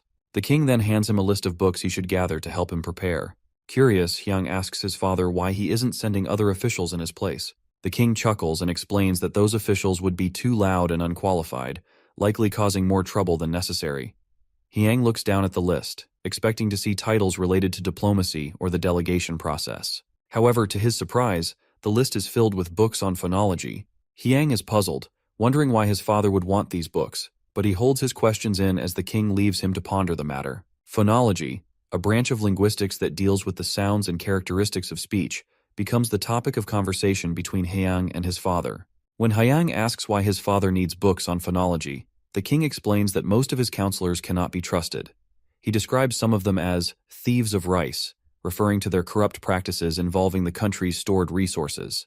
The king goes on to say that the counselors have been focused on learning the meanings of words rather than understanding the character behind those words. He believes that if the newly elected counselors study phonology, they will improve their ability to perceive the character and intent of others, thus enhancing their leadership skills. By fostering a deeper understanding of people, the country can cultivate more intelligent and reliable individuals in positions of power. Hyang feels a sense of pride and reassurance upon hearing his father's thoughts. He promises to prioritize the list of books his father gives him, vowing to follow his guidance in improving the leadership of the kingdom. Meanwhile, at the Royal Academy, a servant delivers the king's decree to the scholars. The servant is tasked with finding scholar Kim In-sun, known for his unconventional habit of lounging around in the academy's backyard, often sitting on a tree and relaxing. Upon hearing the decree, scholar Kim In-sun responds indifferently. He declares that he no longer cares about the royal decree and intends to leave the academy. According to him, he feels he is getting too old to stay, mentioning that his first child is now 6 years old, and he plans to move to the countryside to live there. Scholar Kim In-sun begins recounting his journey, starting 5 years ago when he first attempts to enter the Royal Academy. His first attempt to write the entrance exam ends in failure, as the ink on his paper dries before he can finish. The following year, on his way to the exam hall, he is struck on the head by a large gourd, causing him to faint. When he regains consciousness, the exam is over, and he has missed it. However, 3 years ago, with the help of his father, Kim In-sun finally passes the exam and gains acceptance into the academy. As the exam date draws near, scholar Kim In-sun experiences the same unfortunate pattern. Each year he falls ill with dysentery just before the exam, forcing him into quarantine and preventing him from participating. This year, the illness strikes again, and this time, both he and his close friend are affected. The emotional weight of this recurring misfortune overwhelms him, and as he shares his story, tears begin to flow. He confesses that he has sought out exorcists multiple times, convinced that something must be wrong with him. His words reveal the frustration and weariness that have built up over the years, and it becomes clear to those around him that he is at the brink of giving up. His friend is surprised to hear that someone as educated as Kim In-sun would seek out an exorcist.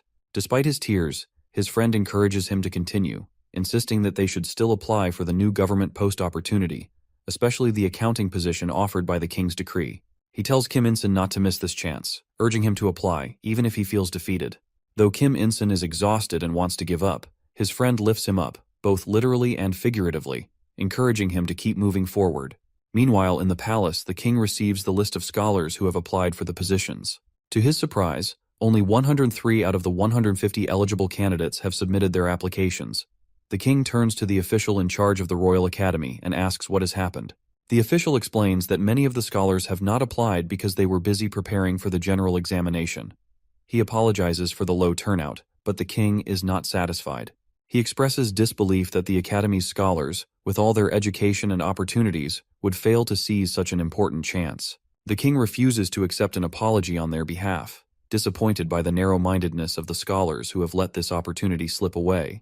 The official, seeing the confusion on their faces, explains further that the king's decision to increase the senior 6th position, which is traditionally reserved for the highest-ranking students of the Royal Academy, reflects a new shift in how the country will evaluate and reward talent. He emphasizes that this new approach is meant to challenge the status quo and motivate students to perform at their highest potential. As Scholar Kim In-sun and Scholar Yoon In-sun hear the news, they are overwhelmed with mixed emotions.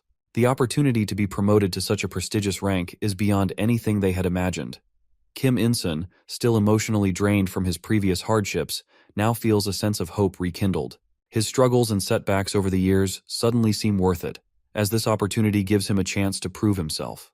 Yoon In-sun, equally stunned, is filled with a sense of determination. Despite his friend's previous despair, he knows that they have both been given a rare opportunity to prove their worth and make a real difference in the future of the country. They both reflect on how their paths have been shaped by their challenges, but now, with this decree from the king, they see a path forward. As they prepare for the 3 months of training under the Ministry of Taxation, they understand that the pressure will be immense. The king's insistence on holding them accountable through rigorous evaluations at the sales store and the possibility of promotion or demotion means that they cannot afford to fail. But for Kim In-sun, this might be his last chance to fulfill his potential. And for Yoon In-sun, it is a new beginning that he intends to seize. Scholar Kim In-sun is overjoyed, his heart full of gratitude and disbelief. After all the setbacks and misfortunes in his life, including failing exams and falling ill right before critical moments, he never imagined that he would be given such a significant opportunity. Now the king's decree and the Ministry of Taxation's offer feel like a second chance. He and Yoon In-sun both shout in excitement, their voices echoing as they praise the king, overwhelmed by the newfound hope that has sprouted in their hearts. Meanwhile, in the palace, the king and his son Hyang share a moment of satisfaction after hearing about the progress of the Minister of Taxation's plan. The minister, known for his stubbornness and independent nature, had devised a strategy that everyone initially doubted. Yet the king, in his wisdom, acknowledges the value of the approach. Hyang, in particular, expresses his approval, appreciating how the minister has added bonuses to motivate the newly appointed officials. The idea of rewarding them for their hard work has fueled Hyang's confidence in the plan's success. The king, in turn, praises his son Hyang, recognizing that it was his son's original idea that sparked the development of this entire initiative. The king asks how long it will take for Hyang to reach the age of 15, the age at which he will be able to take on more responsibility and contribute even further. Hyang answers that it will take 4 more years, but his father sighs, wishing it could be sooner. The king knows that his son's intellect and potential are far beyond his age, and he feels an increasing urgency to prepare him for future leadership. Yet the king knows that time cannot be rushed. 3 months pass, and the results of the Ministry of Taxation's training program are revealed. The scholars who passed and successfully completed their training are now officially appointed to government posts. They begin their work with the ministry, eager to prove their worth and contribute to the country's prosperity. However, for those who did not apply or were not accepted, disappointment lingers. They had never expected the outcome to turn out like this, and now they must face the consequences of their inaction. Scholar Kim In-sun and Scholar Yoon In-sun, both fortunate to be among the 103 who applied and were selected, are now at junior level 7 after completing the 3-month rigorous training program. Despite the stress and challenges they faced during their journey, both of them feel an immense sense of pride and accomplishment. Having endured setbacks and disappointments earlier in their academic life, they now stand at the beginning of a new chapter. As they prepare to serve the king and contribute to the well-being of the country, they are determined to do their very best. Among the 103 applicants, only 20 were promoted, while the rest returned to the academy. For Kim In-sun and Yoon In-sun, the promotion feels like a hard-earned reward. They are proud to have earned their places and excited about the opportunity to contribute to the Ministry of Taxation. However, for those who did not apply or were not promoted, the mood is mixed. Many of them express no regret about not applying, content with their decision to stay in the academy. They look at the new officials, who start with the lowest ranks, and wonder if they will ever be able to rise beyond that. Some, however, are hopeful. There are whispers that if those who are now placed in lower ranks perform well, they may have the privilege of advancing to higher ranks in the future. This notion of upward mobility sparks a small flame of ambition among a few, although many remain skeptical, believing that reaching the prestigious senior levels, such as the senior 6th position, is simply unattainable. As the new officials leave the academy early that morning to begin their duties in various departments of the Ministry of Taxation, those left behind watch them with mixed emotions, some with envy, others with resignation. Kim In-sun and Yoon In-sun, although separated by rank, Yoon In-sun being placed at a lower level, are both content. They find themselves assigned to the same office, the registration office of the Ministry of Taxation. It is a fortunate pairing, as they can support each other in this new environment. Yoon In-sun, though not as highly ranked as his friend, is grateful for the chance to work alongside him.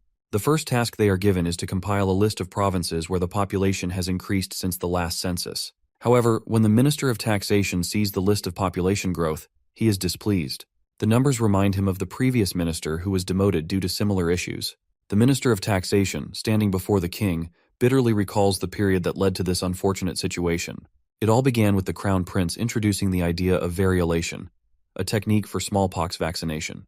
The Crown Prince had insisted that every official must act responsibly and never engage in corrupt practices, especially since they were now tasked with nationwide implementation of the vaccination. However, things began to unravel when key officials, including the previous Chief State Councilor, the Right State Councilor, and even the Inspector General, were all dismissed for their involvement in misconduct and failure to properly carry out their duties regarding the vaccination.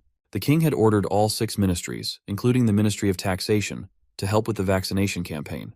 But it was during this period that the Ministry of Taxation was asked to report the current population of the country, which led to the shocking discovery. The king was furious when he saw the numbers. He had expected the population to have increased steadily, but instead, the report showed a drastic increase that seemed almost too good to be true. The country's population was now reported to be 4.3 million, up from just over 1.9 million in the last census. This staggering growth raised suspicions. When the king confronted the officials, none of them could provide a satisfactory explanation for this massive increase. His suspicions grew, and when he turned to the Crown Prince for answers, the Crown Prince suggested that the population figures had likely been manipulated. He accused the officials of intentionally underreporting the population in the past to keep tax rates low, which in turn allowed them to pocket the difference in taxes rather than reporting it to the government's treasury. The king's anger reached its peak as he stood up, still holding the report in his hand. His voice trembled with fury as he declared that the people of the country had been subjected to reduced taxes, which was supposed to help ease their burden due to poverty. Yet this reduction was not to help the common people, it was merely a scheme for the officials to line their own pockets. Meanwhile, the king had agreed to raise their salaries at their request, unknowingly making this decision at the expense of the country's future. Instead of using the extra funds to improve the country's infrastructure or address the needs of the people, the officials had been secretly hoarding money and suppressing the true population figures to maintain their control over the nation's wealth. The king's disappointment was palpable. In an act of frustration, he tore the report to pieces, his anger and disbelief boiling over. He could not believe that his own scholars, those he had trusted to serve the country, had betrayed him in such a way. The kingdom was on the brink of suffering due to these dishonest actions. His trust in his officials had been shattered, and the damage done to the country would take time to heal. He now faced the grim reality that the very people he had trusted to help lead the country had instead been stealing from it, manipulating the numbers to serve their own interests. The king orders them immediately to conduct a new family report, a population count based on families, and a land report to identify those with land and wealth. This directive leads to the decree the king makes, calling for the recruitment of capable scholars like Kim In-sun to assist with the census. The new task pushes each ministry to strive for perfection and integrity in fulfilling the country's needs, as no one wants to face the king's fury again. As the new census work progresses, the ministries are shocked and impressed by the numbers they are discovering in various districts. They begin to realize that with the help of the new recruits, the task might not be as difficult as they once thought.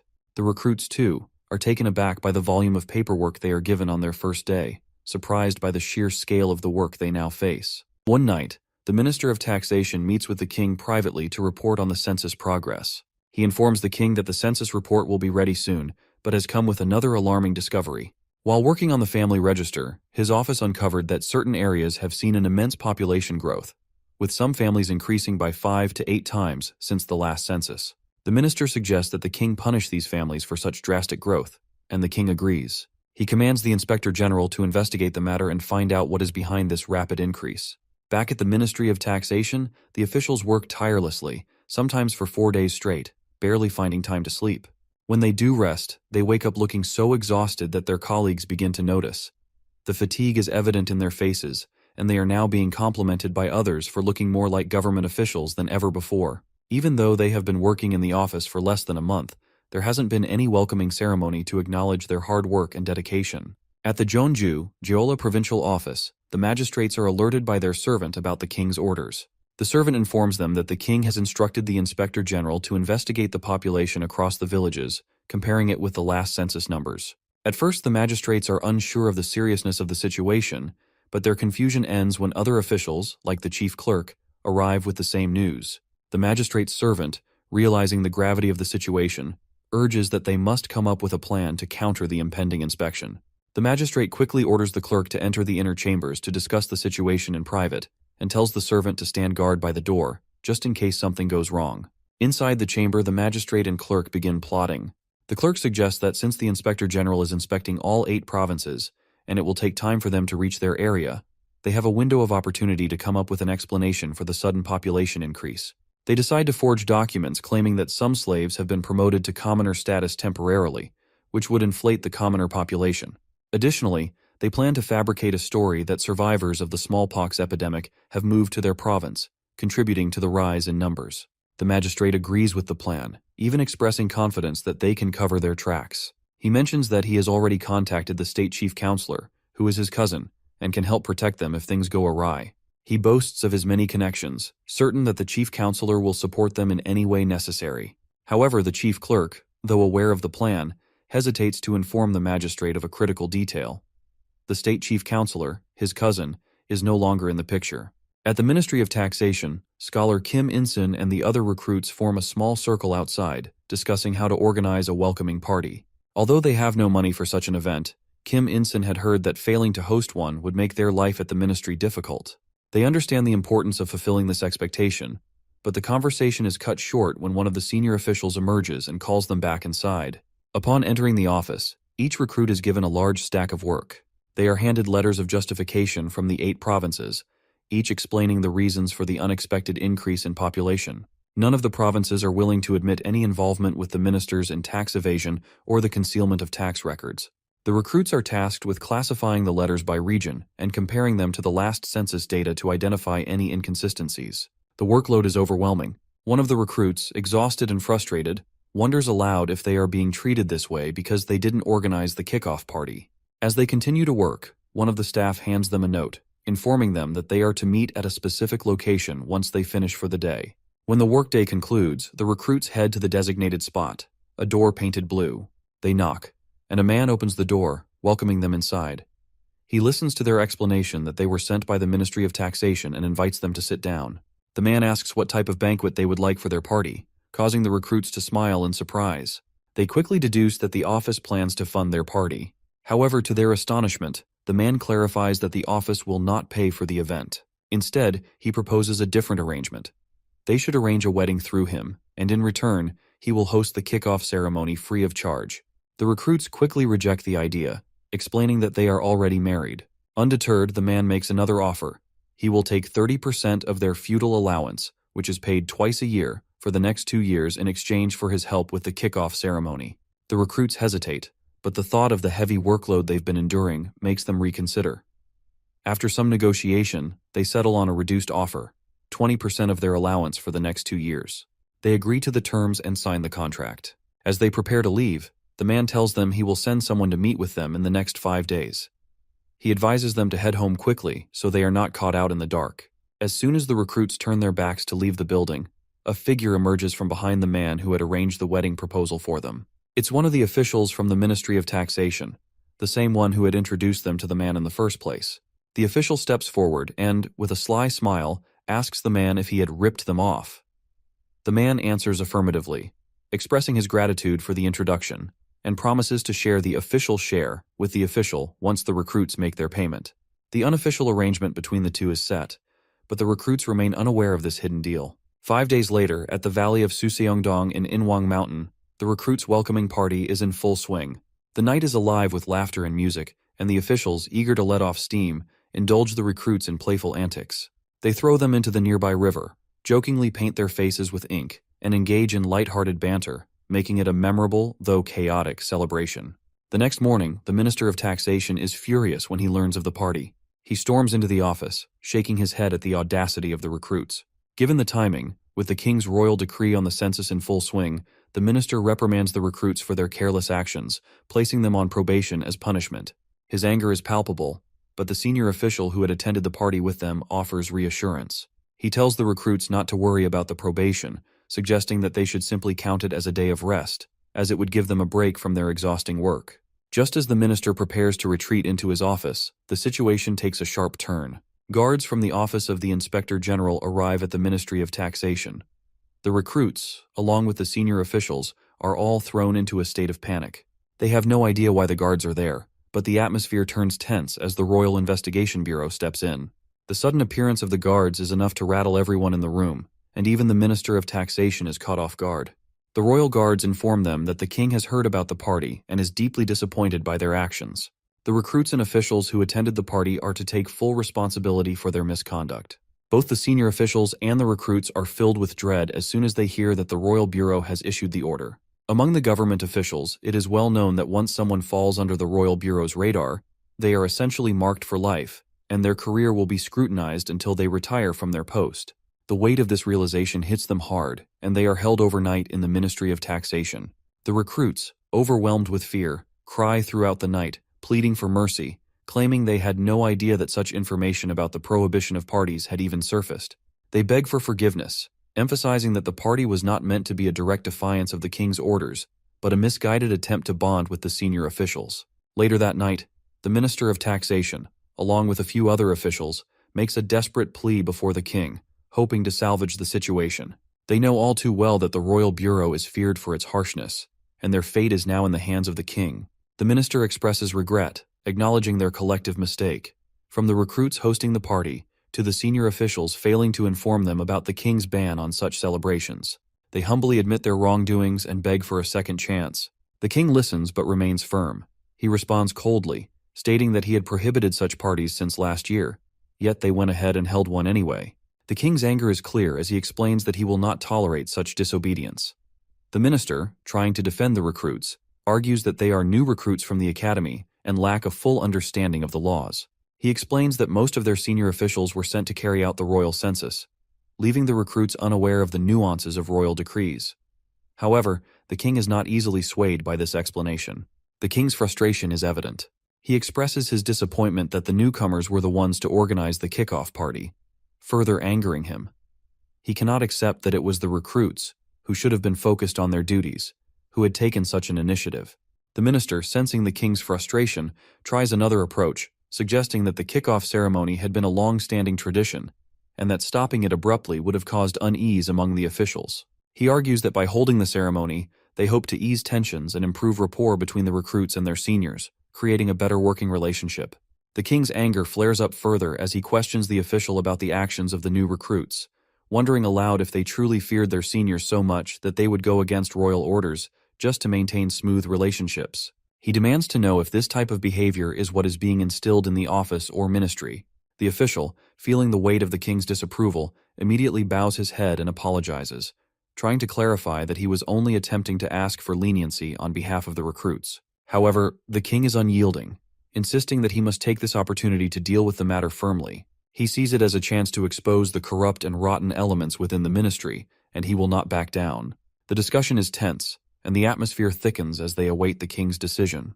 Just as the situation seems to be reaching its boiling point, the chief eunuch announces the entrance of the crown prince, who, though it is late at night, has been granted permission by the king to speak on the matter. The crown prince steps forward, bowing respectfully to his father before addressing him.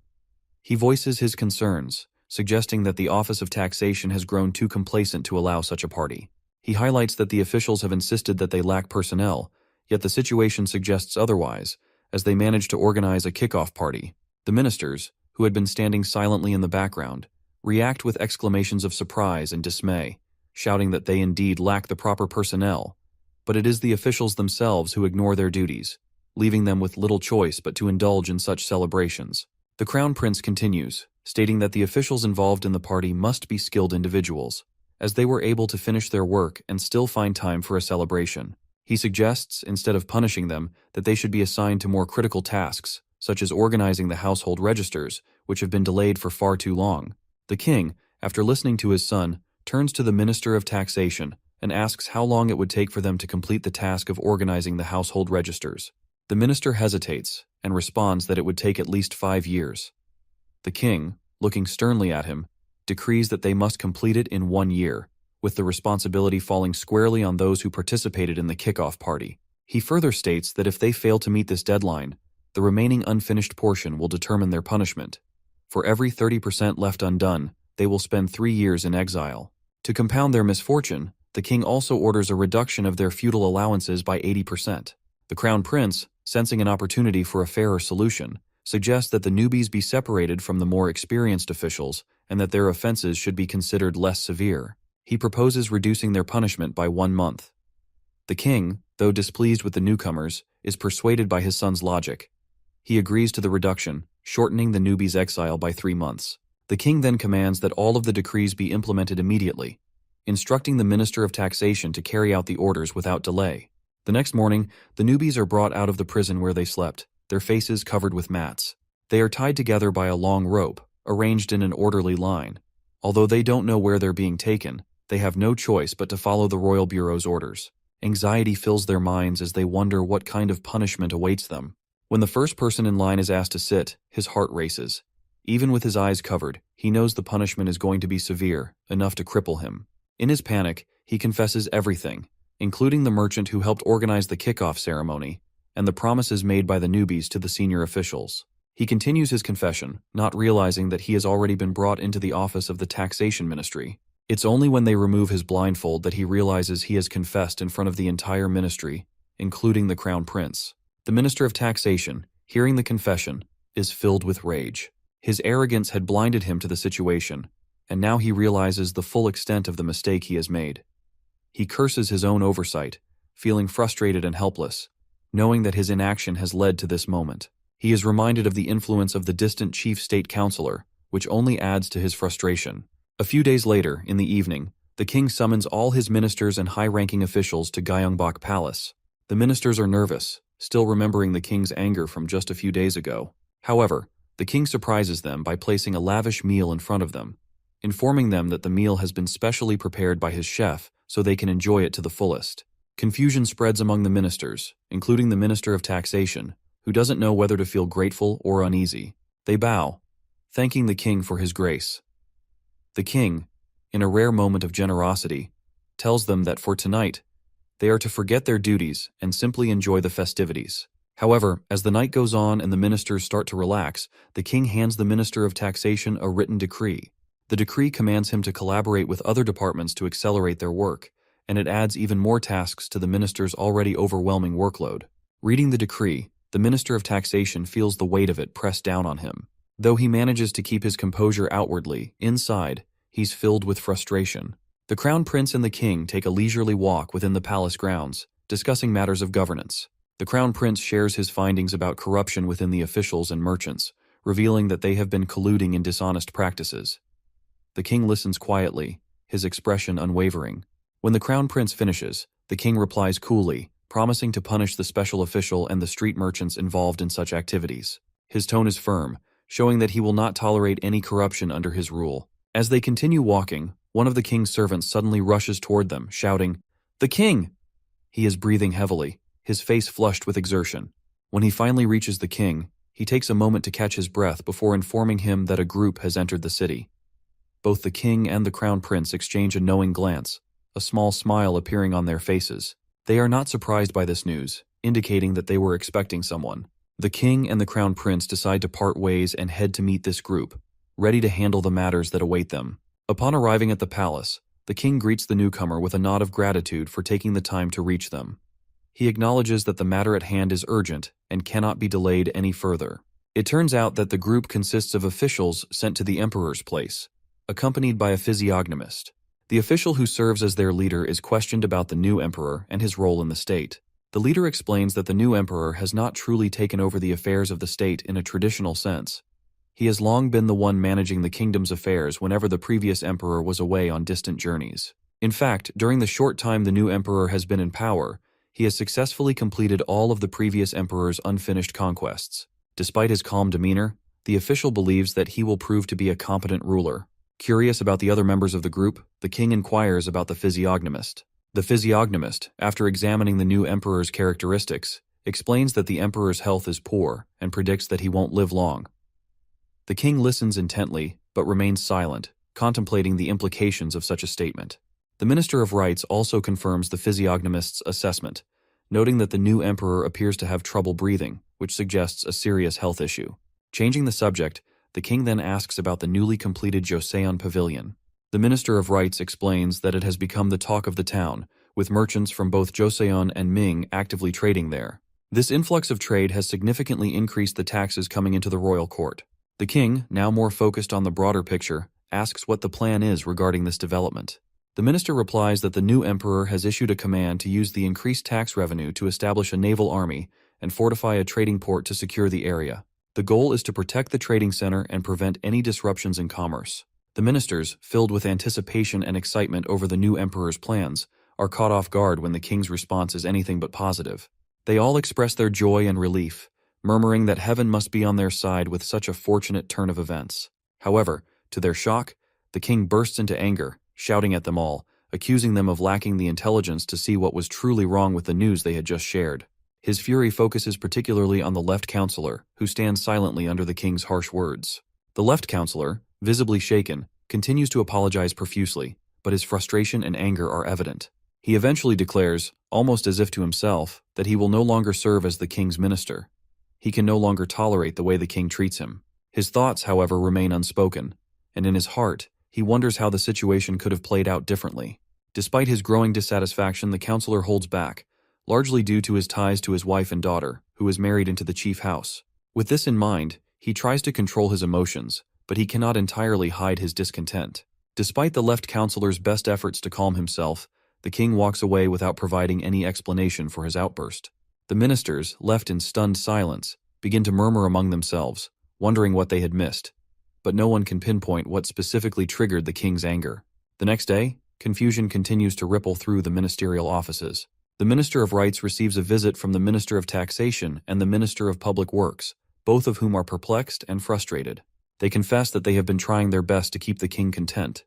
Yet no matter what they do, they can't seem to make him happy. They are at their wits' end, unable to understand what went wrong.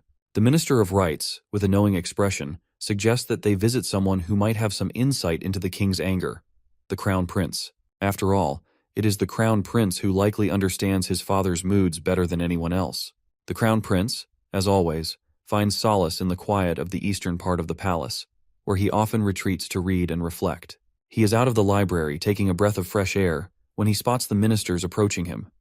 Immediately, his mind begins to race with possibilities about why they might be seeking him. As the ministers draw closer, they inform him that they have come to request his opinion on a matter of great importance. Understanding the gravity of the situation, he gestures for them to follow him to his private room, where they can discuss things in more detail. Once inside, the ministers explain the events that transpired earlier with the king's anger. The Crown Prince listens carefully, his expression thoughtful.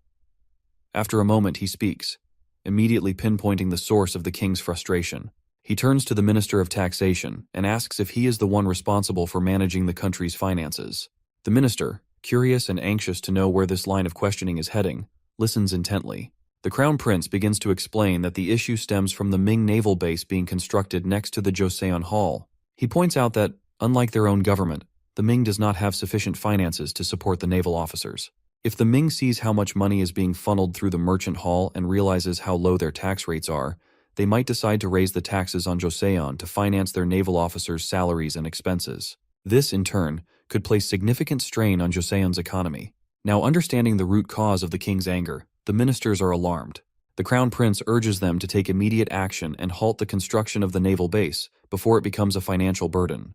He also instructs them to gather information about similar Ming naval bases and their sizes, so they can plan their next steps more effectively. The Minister of Taxation leaves immediately to put the prince's advice into action.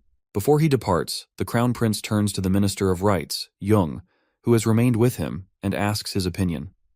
The prince worries that the Minister of Taxation might still face opposition to the plan, even after explaining everything. Jung reassures him, stating that he does not believe the taxation minister will face resistance. Sensing that the conversation could end soon, the Crown Prince offers Jung the chance to see the gifts brought from the Ming by the official who recently visited. Though Jung is eager to return home to see his family, he cannot refuse the prince's request. Together, they discuss matters further. Meanwhile, the Minister of Taxation arrives at his office, only to find the left counselor already waiting for him. He informs the counselor that he has a solution to the problem at hand. Just as he is about to share his plan, the chief state counselor enters the room, adding a sense of urgency and excitement to the moment. The right state counselor also joins them, and the group settles around the table. The Minister of Taxation, feeling a sense of relief, begins to explain the cause of the king's fury and reveals the solution he has devised. The other ministers, surprised but eager to act, listen intently, ready to do their part in carrying out the plan.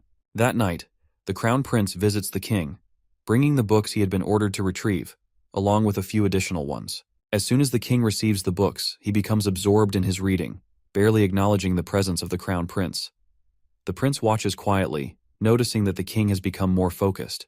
Hours pass, and the Crown Prince eventually falls asleep in front of the king, exhausted from the day's events. The king, fully aware of his surroundings again by the early hours of the morning, notices the Crown Prince asleep on the floor. Gently, he lifts his son onto his shoulder, carrying him back to his room. The next morning, the former newbie officials, who had been punished 3 months ago, are finally done with their forced organization. They now look tired, worn down, and pitiful. News of this development reaches the king, and he immediately summons the chief royal secretary to arrange for all the ministers and senior third officials to gather at the palace without delay.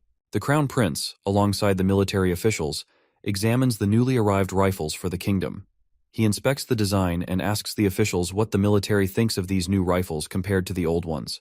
His mind begins to consider potential improvements, suggesting that the loading mechanism could be tweaked for better efficiency, and that the issue with airflow could be addressed to enhance the overall performance. As they are deep in discussion, a servant arrives with urgent news. The king has issued a royal decree, summoning the Crown Prince immediately. 2 of the officials accompanying him also meet the requirements to attend the meeting, so they join him on horseback. Riding swiftly to the palace, the Crown Prince's mind races, wondering what could have gone wrong. He arrives at the palace and quickly changes into his official attire, preparing to meet with the king. Inside the palace, there is a buzz of murmurs among the officials as they learn that a report from the north is the reason for the urgent meeting. The anticipation grows as everyone waits for the king to speak. Once the king begins, his tone is grave. He announces that he has called this meeting due to the alarming report he received. He calls upon the chief royal secretary to relay the details. The report is about a large tribe, the Yurshan, who are migrating southward. They number around 150,000 people, with many military bases scattered throughout the region. A leader named Li Manju has emerged, rallying the scattered tribes to unite once again. This unification poses a significant threat not only to Joseon but also to the Ming dynasty, as both nations are vulnerable to a rise in Yurshan power. As the king listens, he learns that the Ming king is supporting Li Manju's efforts, making the situation even more complex. The king then asks his officials to provide ideas on how to address this growing threat.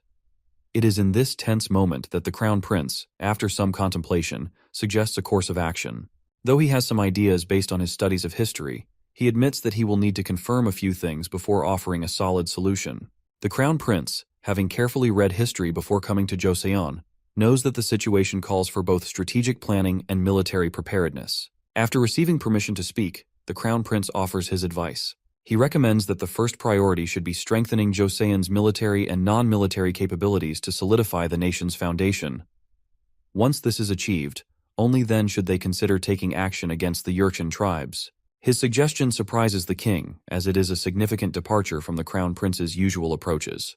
The Crown Prince explains that he has carefully considered the situation and believes that a solid foundation, built through rules and effort, is more important than relying solely on strategy or luck. The Crown Prince emphasizes that no matter how well thought out a plan may be, it cannot succeed without a strong, reliable system in place. The king, impressed by his son's reasoning, agrees to the proposal. He passes a royal decree to reform the military system, focusing on involving lower-ranking officers and ensuring that regular reports are submitted for his review. This initiative is aimed at improving the country's military readiness and ensuring that it is prepared for any challenges ahead. Later, as the Crown Prince shares a moment with his father, he notices the king smiling. When he asks why, the king confesses that he is smiling because he remembers the left counselor's reaction when he had shouted at him earlier. The king explains that although it has been a long time since he saw that stubborn side of the left counselor, it brought back memories of how he used to push for reforms. The king admits that he had intended to reform the military for some time, but had delayed it, waiting for the perfect moment to avoid rushing the decision. He expresses pride that his son's suggestion came at the right time, and the king now feels confident that the military reform will move forward. However, just 5 days later, the atmosphere in the palace shifts dramatically. The king, enraged, summons his officials and, in a sudden turn of events, sentences them to death. After reading the letter delivered to him, the king imagines the severe consequences that might unfold. even envisioning himself sentencing the officials to death. However, he knows he needs to maintain his composure and not let his anger get the better of him. Despite his frustration, he calmly engages with the officials, who explain that the proposal they present, centering on military reform, is the best solution they can come up with. The king, in response, makes a bold decision. He announces that he will abolish the positions of state councilor and prime minister, replacing them with a new organization, which he names the White Peak Office. This office will inherit the functions of the traditional ministerial roles and manage the country's affairs in a more streamlined and effective manner. He redefines the positions within the government, renaming the officials as West, North, East, and South officers, in line with the military reforms that have been agreed upon. His reasoning is that this new structure is part of the broader military reform, which he believes is the most practical and essential course for the country. The ministers, although still worried about how the king is redistributing titles and personnel, are left powerless as the king continues to express his dissatisfaction. With little room to argue, they simply apologize, unsure of what else they can do to resolve the situation. The king, while still angry, leaves them with the expectation that he will soon present his own military reform proposal, one that will reshape the kingdom's defense and governance. Throughout the night, the king remains awake, putting his thoughts and plans into action.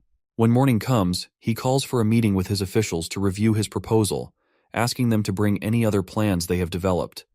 As the king reads through his plans, the crown prince enters the room. Upon seeing his father's weary eyes, the prince immediately notices that his father has not slept much, if at all, and urges him to rest for his health's sake.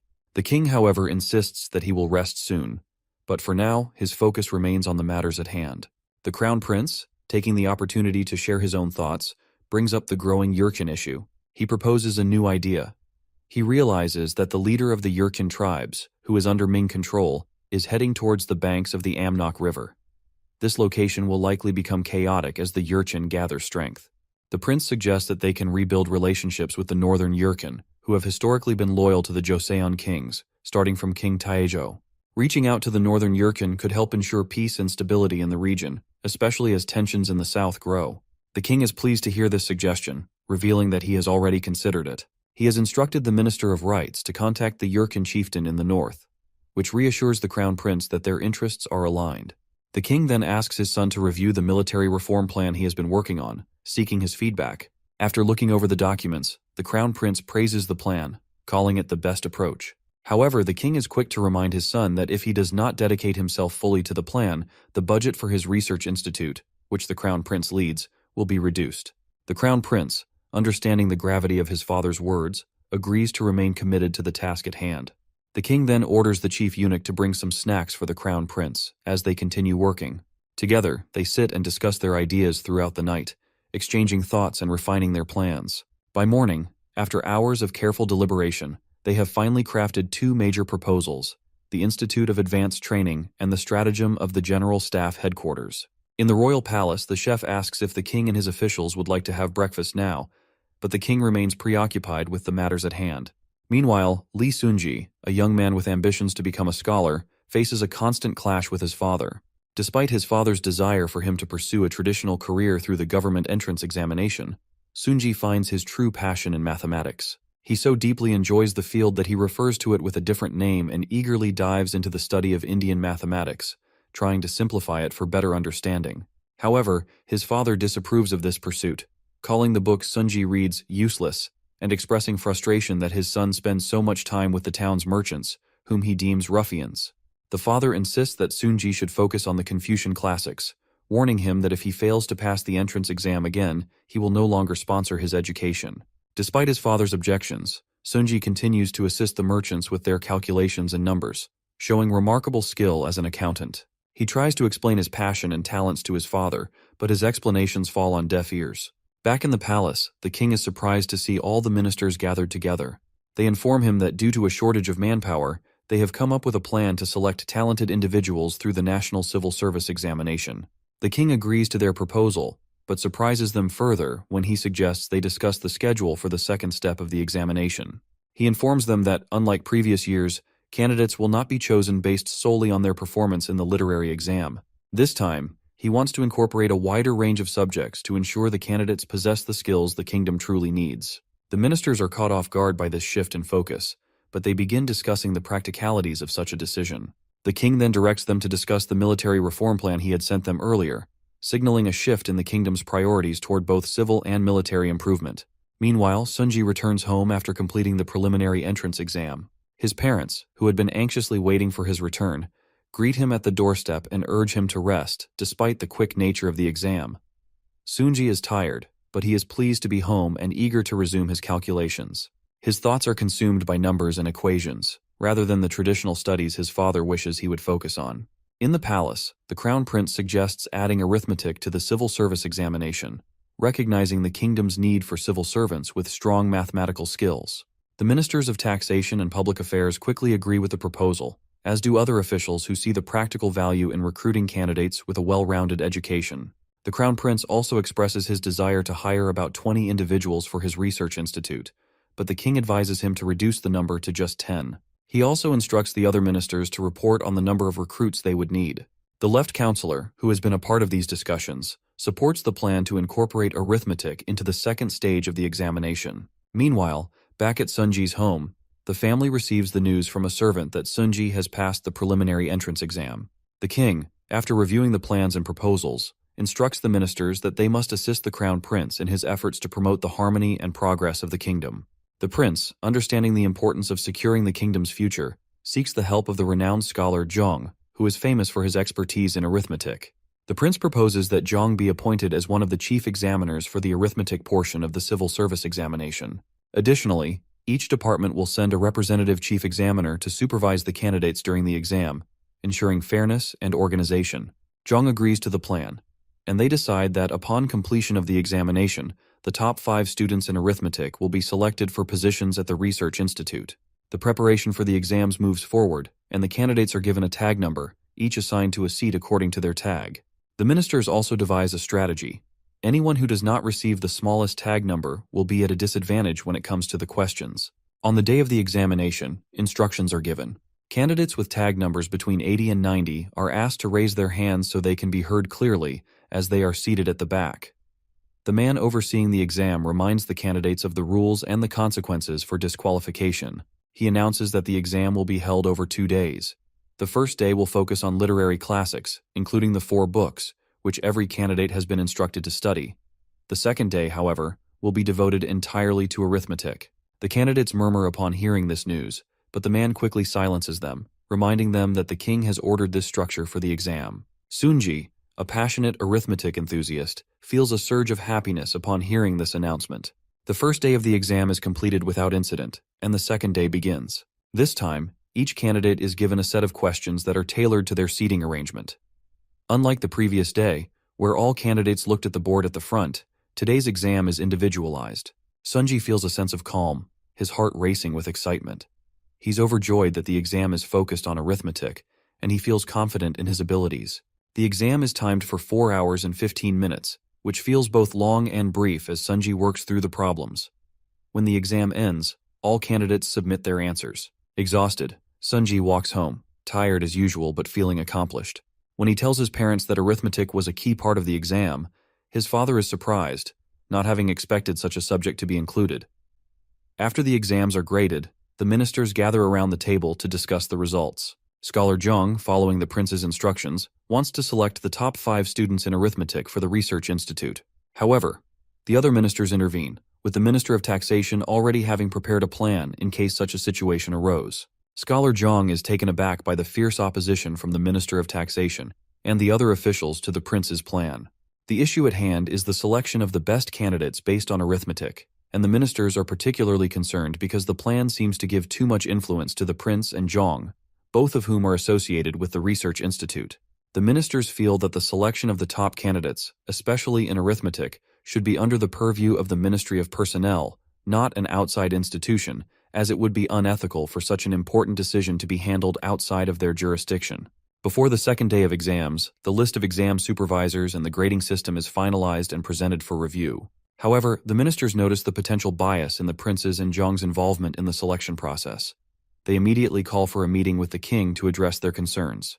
When they meet with the king, he quickly understands their worries. After some consideration, the king rules that Zhang will be included as one of the chief examiners, but he also allows each minister to nominate one person from their office to be part of the examiner's panel, making the total number of examiners 7.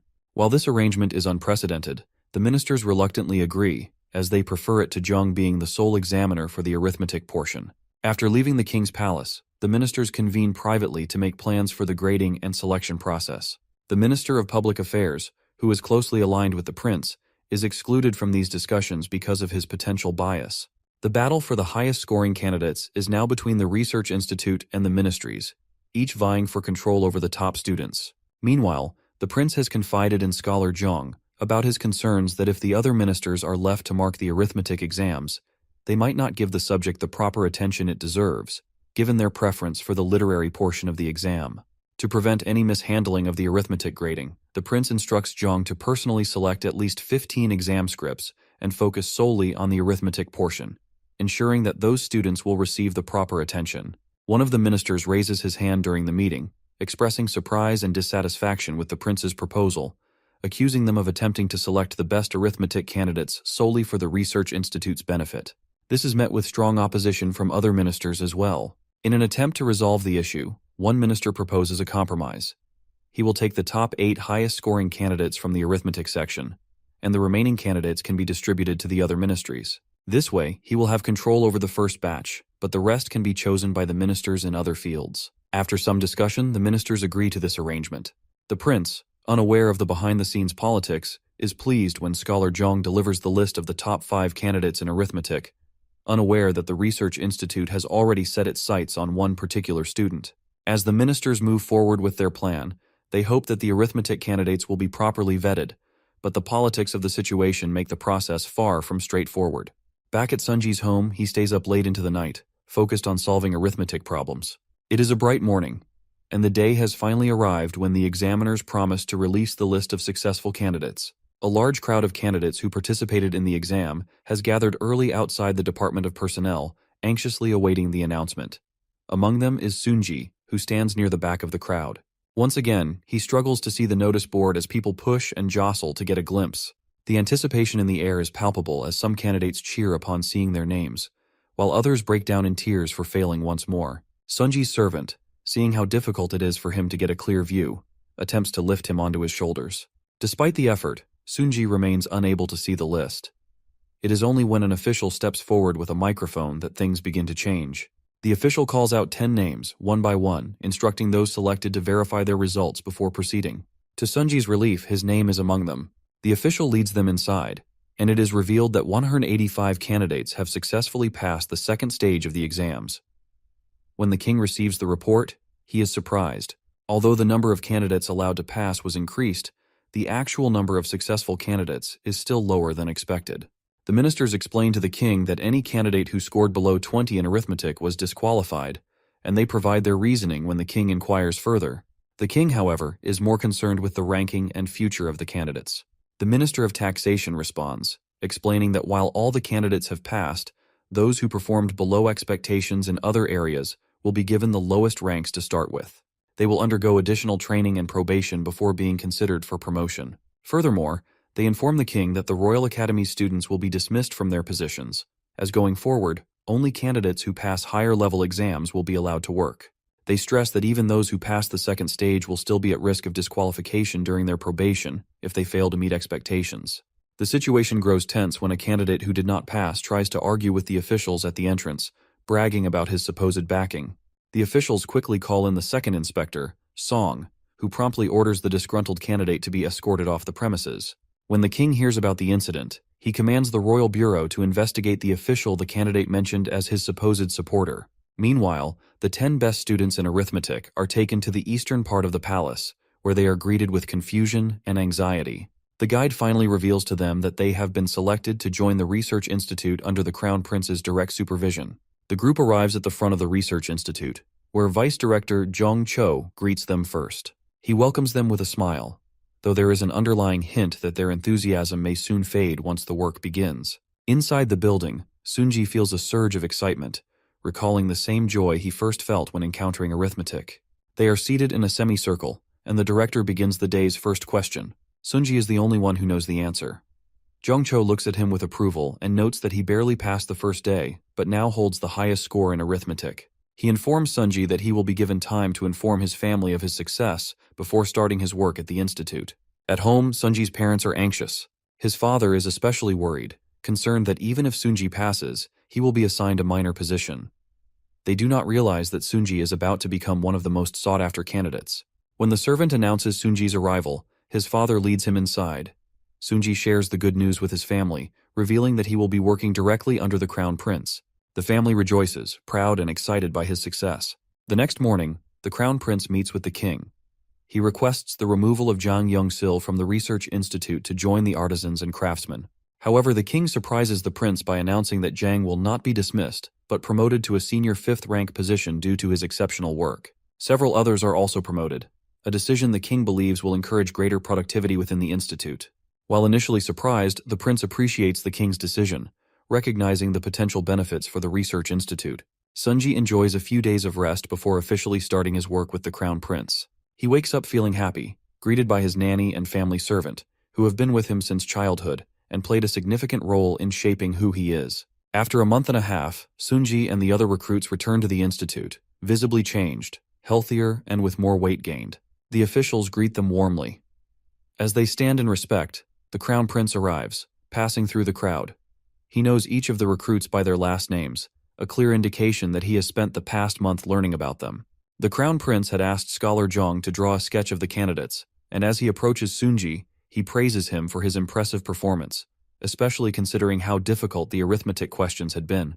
The prince expresses his hope that they will all work together to achieve great things. As the prince leaves, the group bows respectfully. Lord Young Inji, who has agreed to oversee the education schedule for the scholars, is immediately instructed to begin working with them. He leads the group around the institute, showing them their classrooms and where they will sit. He informs Sunji that he will be seated alone at the back of the class, as he is a trainee and not a full scholar like the others. Lord Young also explains how the students should address their instructors and the proper way to answer questions during lessons. Lord Young Inji then introduces the first instructor, Professor Ha, a large, well-built man from Persia, who will be teaching Hindu numerals. The class is surprised to see such a figure entering the palace, but Lord Young explains that Professor Ha is a mathematician who was invited by His Majesty from Persia. The professor makes it clear that any troublemaking or failure to listen will result in deductions to their grades. He introduces himself again as Professor Jahan and assures them that he understands their language well enough to teach them effectively. Sunji, eager to learn, feels a strong connection to the professor's teachings. After the class, some students admit to Sunji that they did not understand much of what was taught. Others express their frustration with him, criticizing his background and questioning why someone from a mediocre family like his would seek such a reputation at the institute. In the evening, the prince asks Professor Ha for his assessment of the class. The professor shares that he was particularly impressed with Sunji, noting that Sunji was able to grasp the material immediately. The prince instructs him to ensure that this knowledge is properly disseminated among all the students. A few weeks later, Professor Ha conducts the final test on Hindu numerals. While some students still struggle to understand the material, others are relieved to find that Sunji helped them grasp the concepts, allowing them to achieve higher scores. When the results are announced, Sunji is recognized as the top student in the Hindu numerals class. Professor Ha encourages the other students to seek help from Sunji whenever they face difficulties. The professor also announces that students with scores below 40% will need to retake the class, and if they fail again, they will be expelled from the institute. Sunji and Professor Ha find each other amusing as they continue to teach one another their native languages. At the final exam, the professor proudly reports to the prince that none of the students scored below 40%, thanks in large part to Sunji's assistance in teaching the less proficient students. Despite the professor's decision to make the exams more challenging, the prince insists that the intensity of their training should be increased further to ensure that they become reliable and excellent students.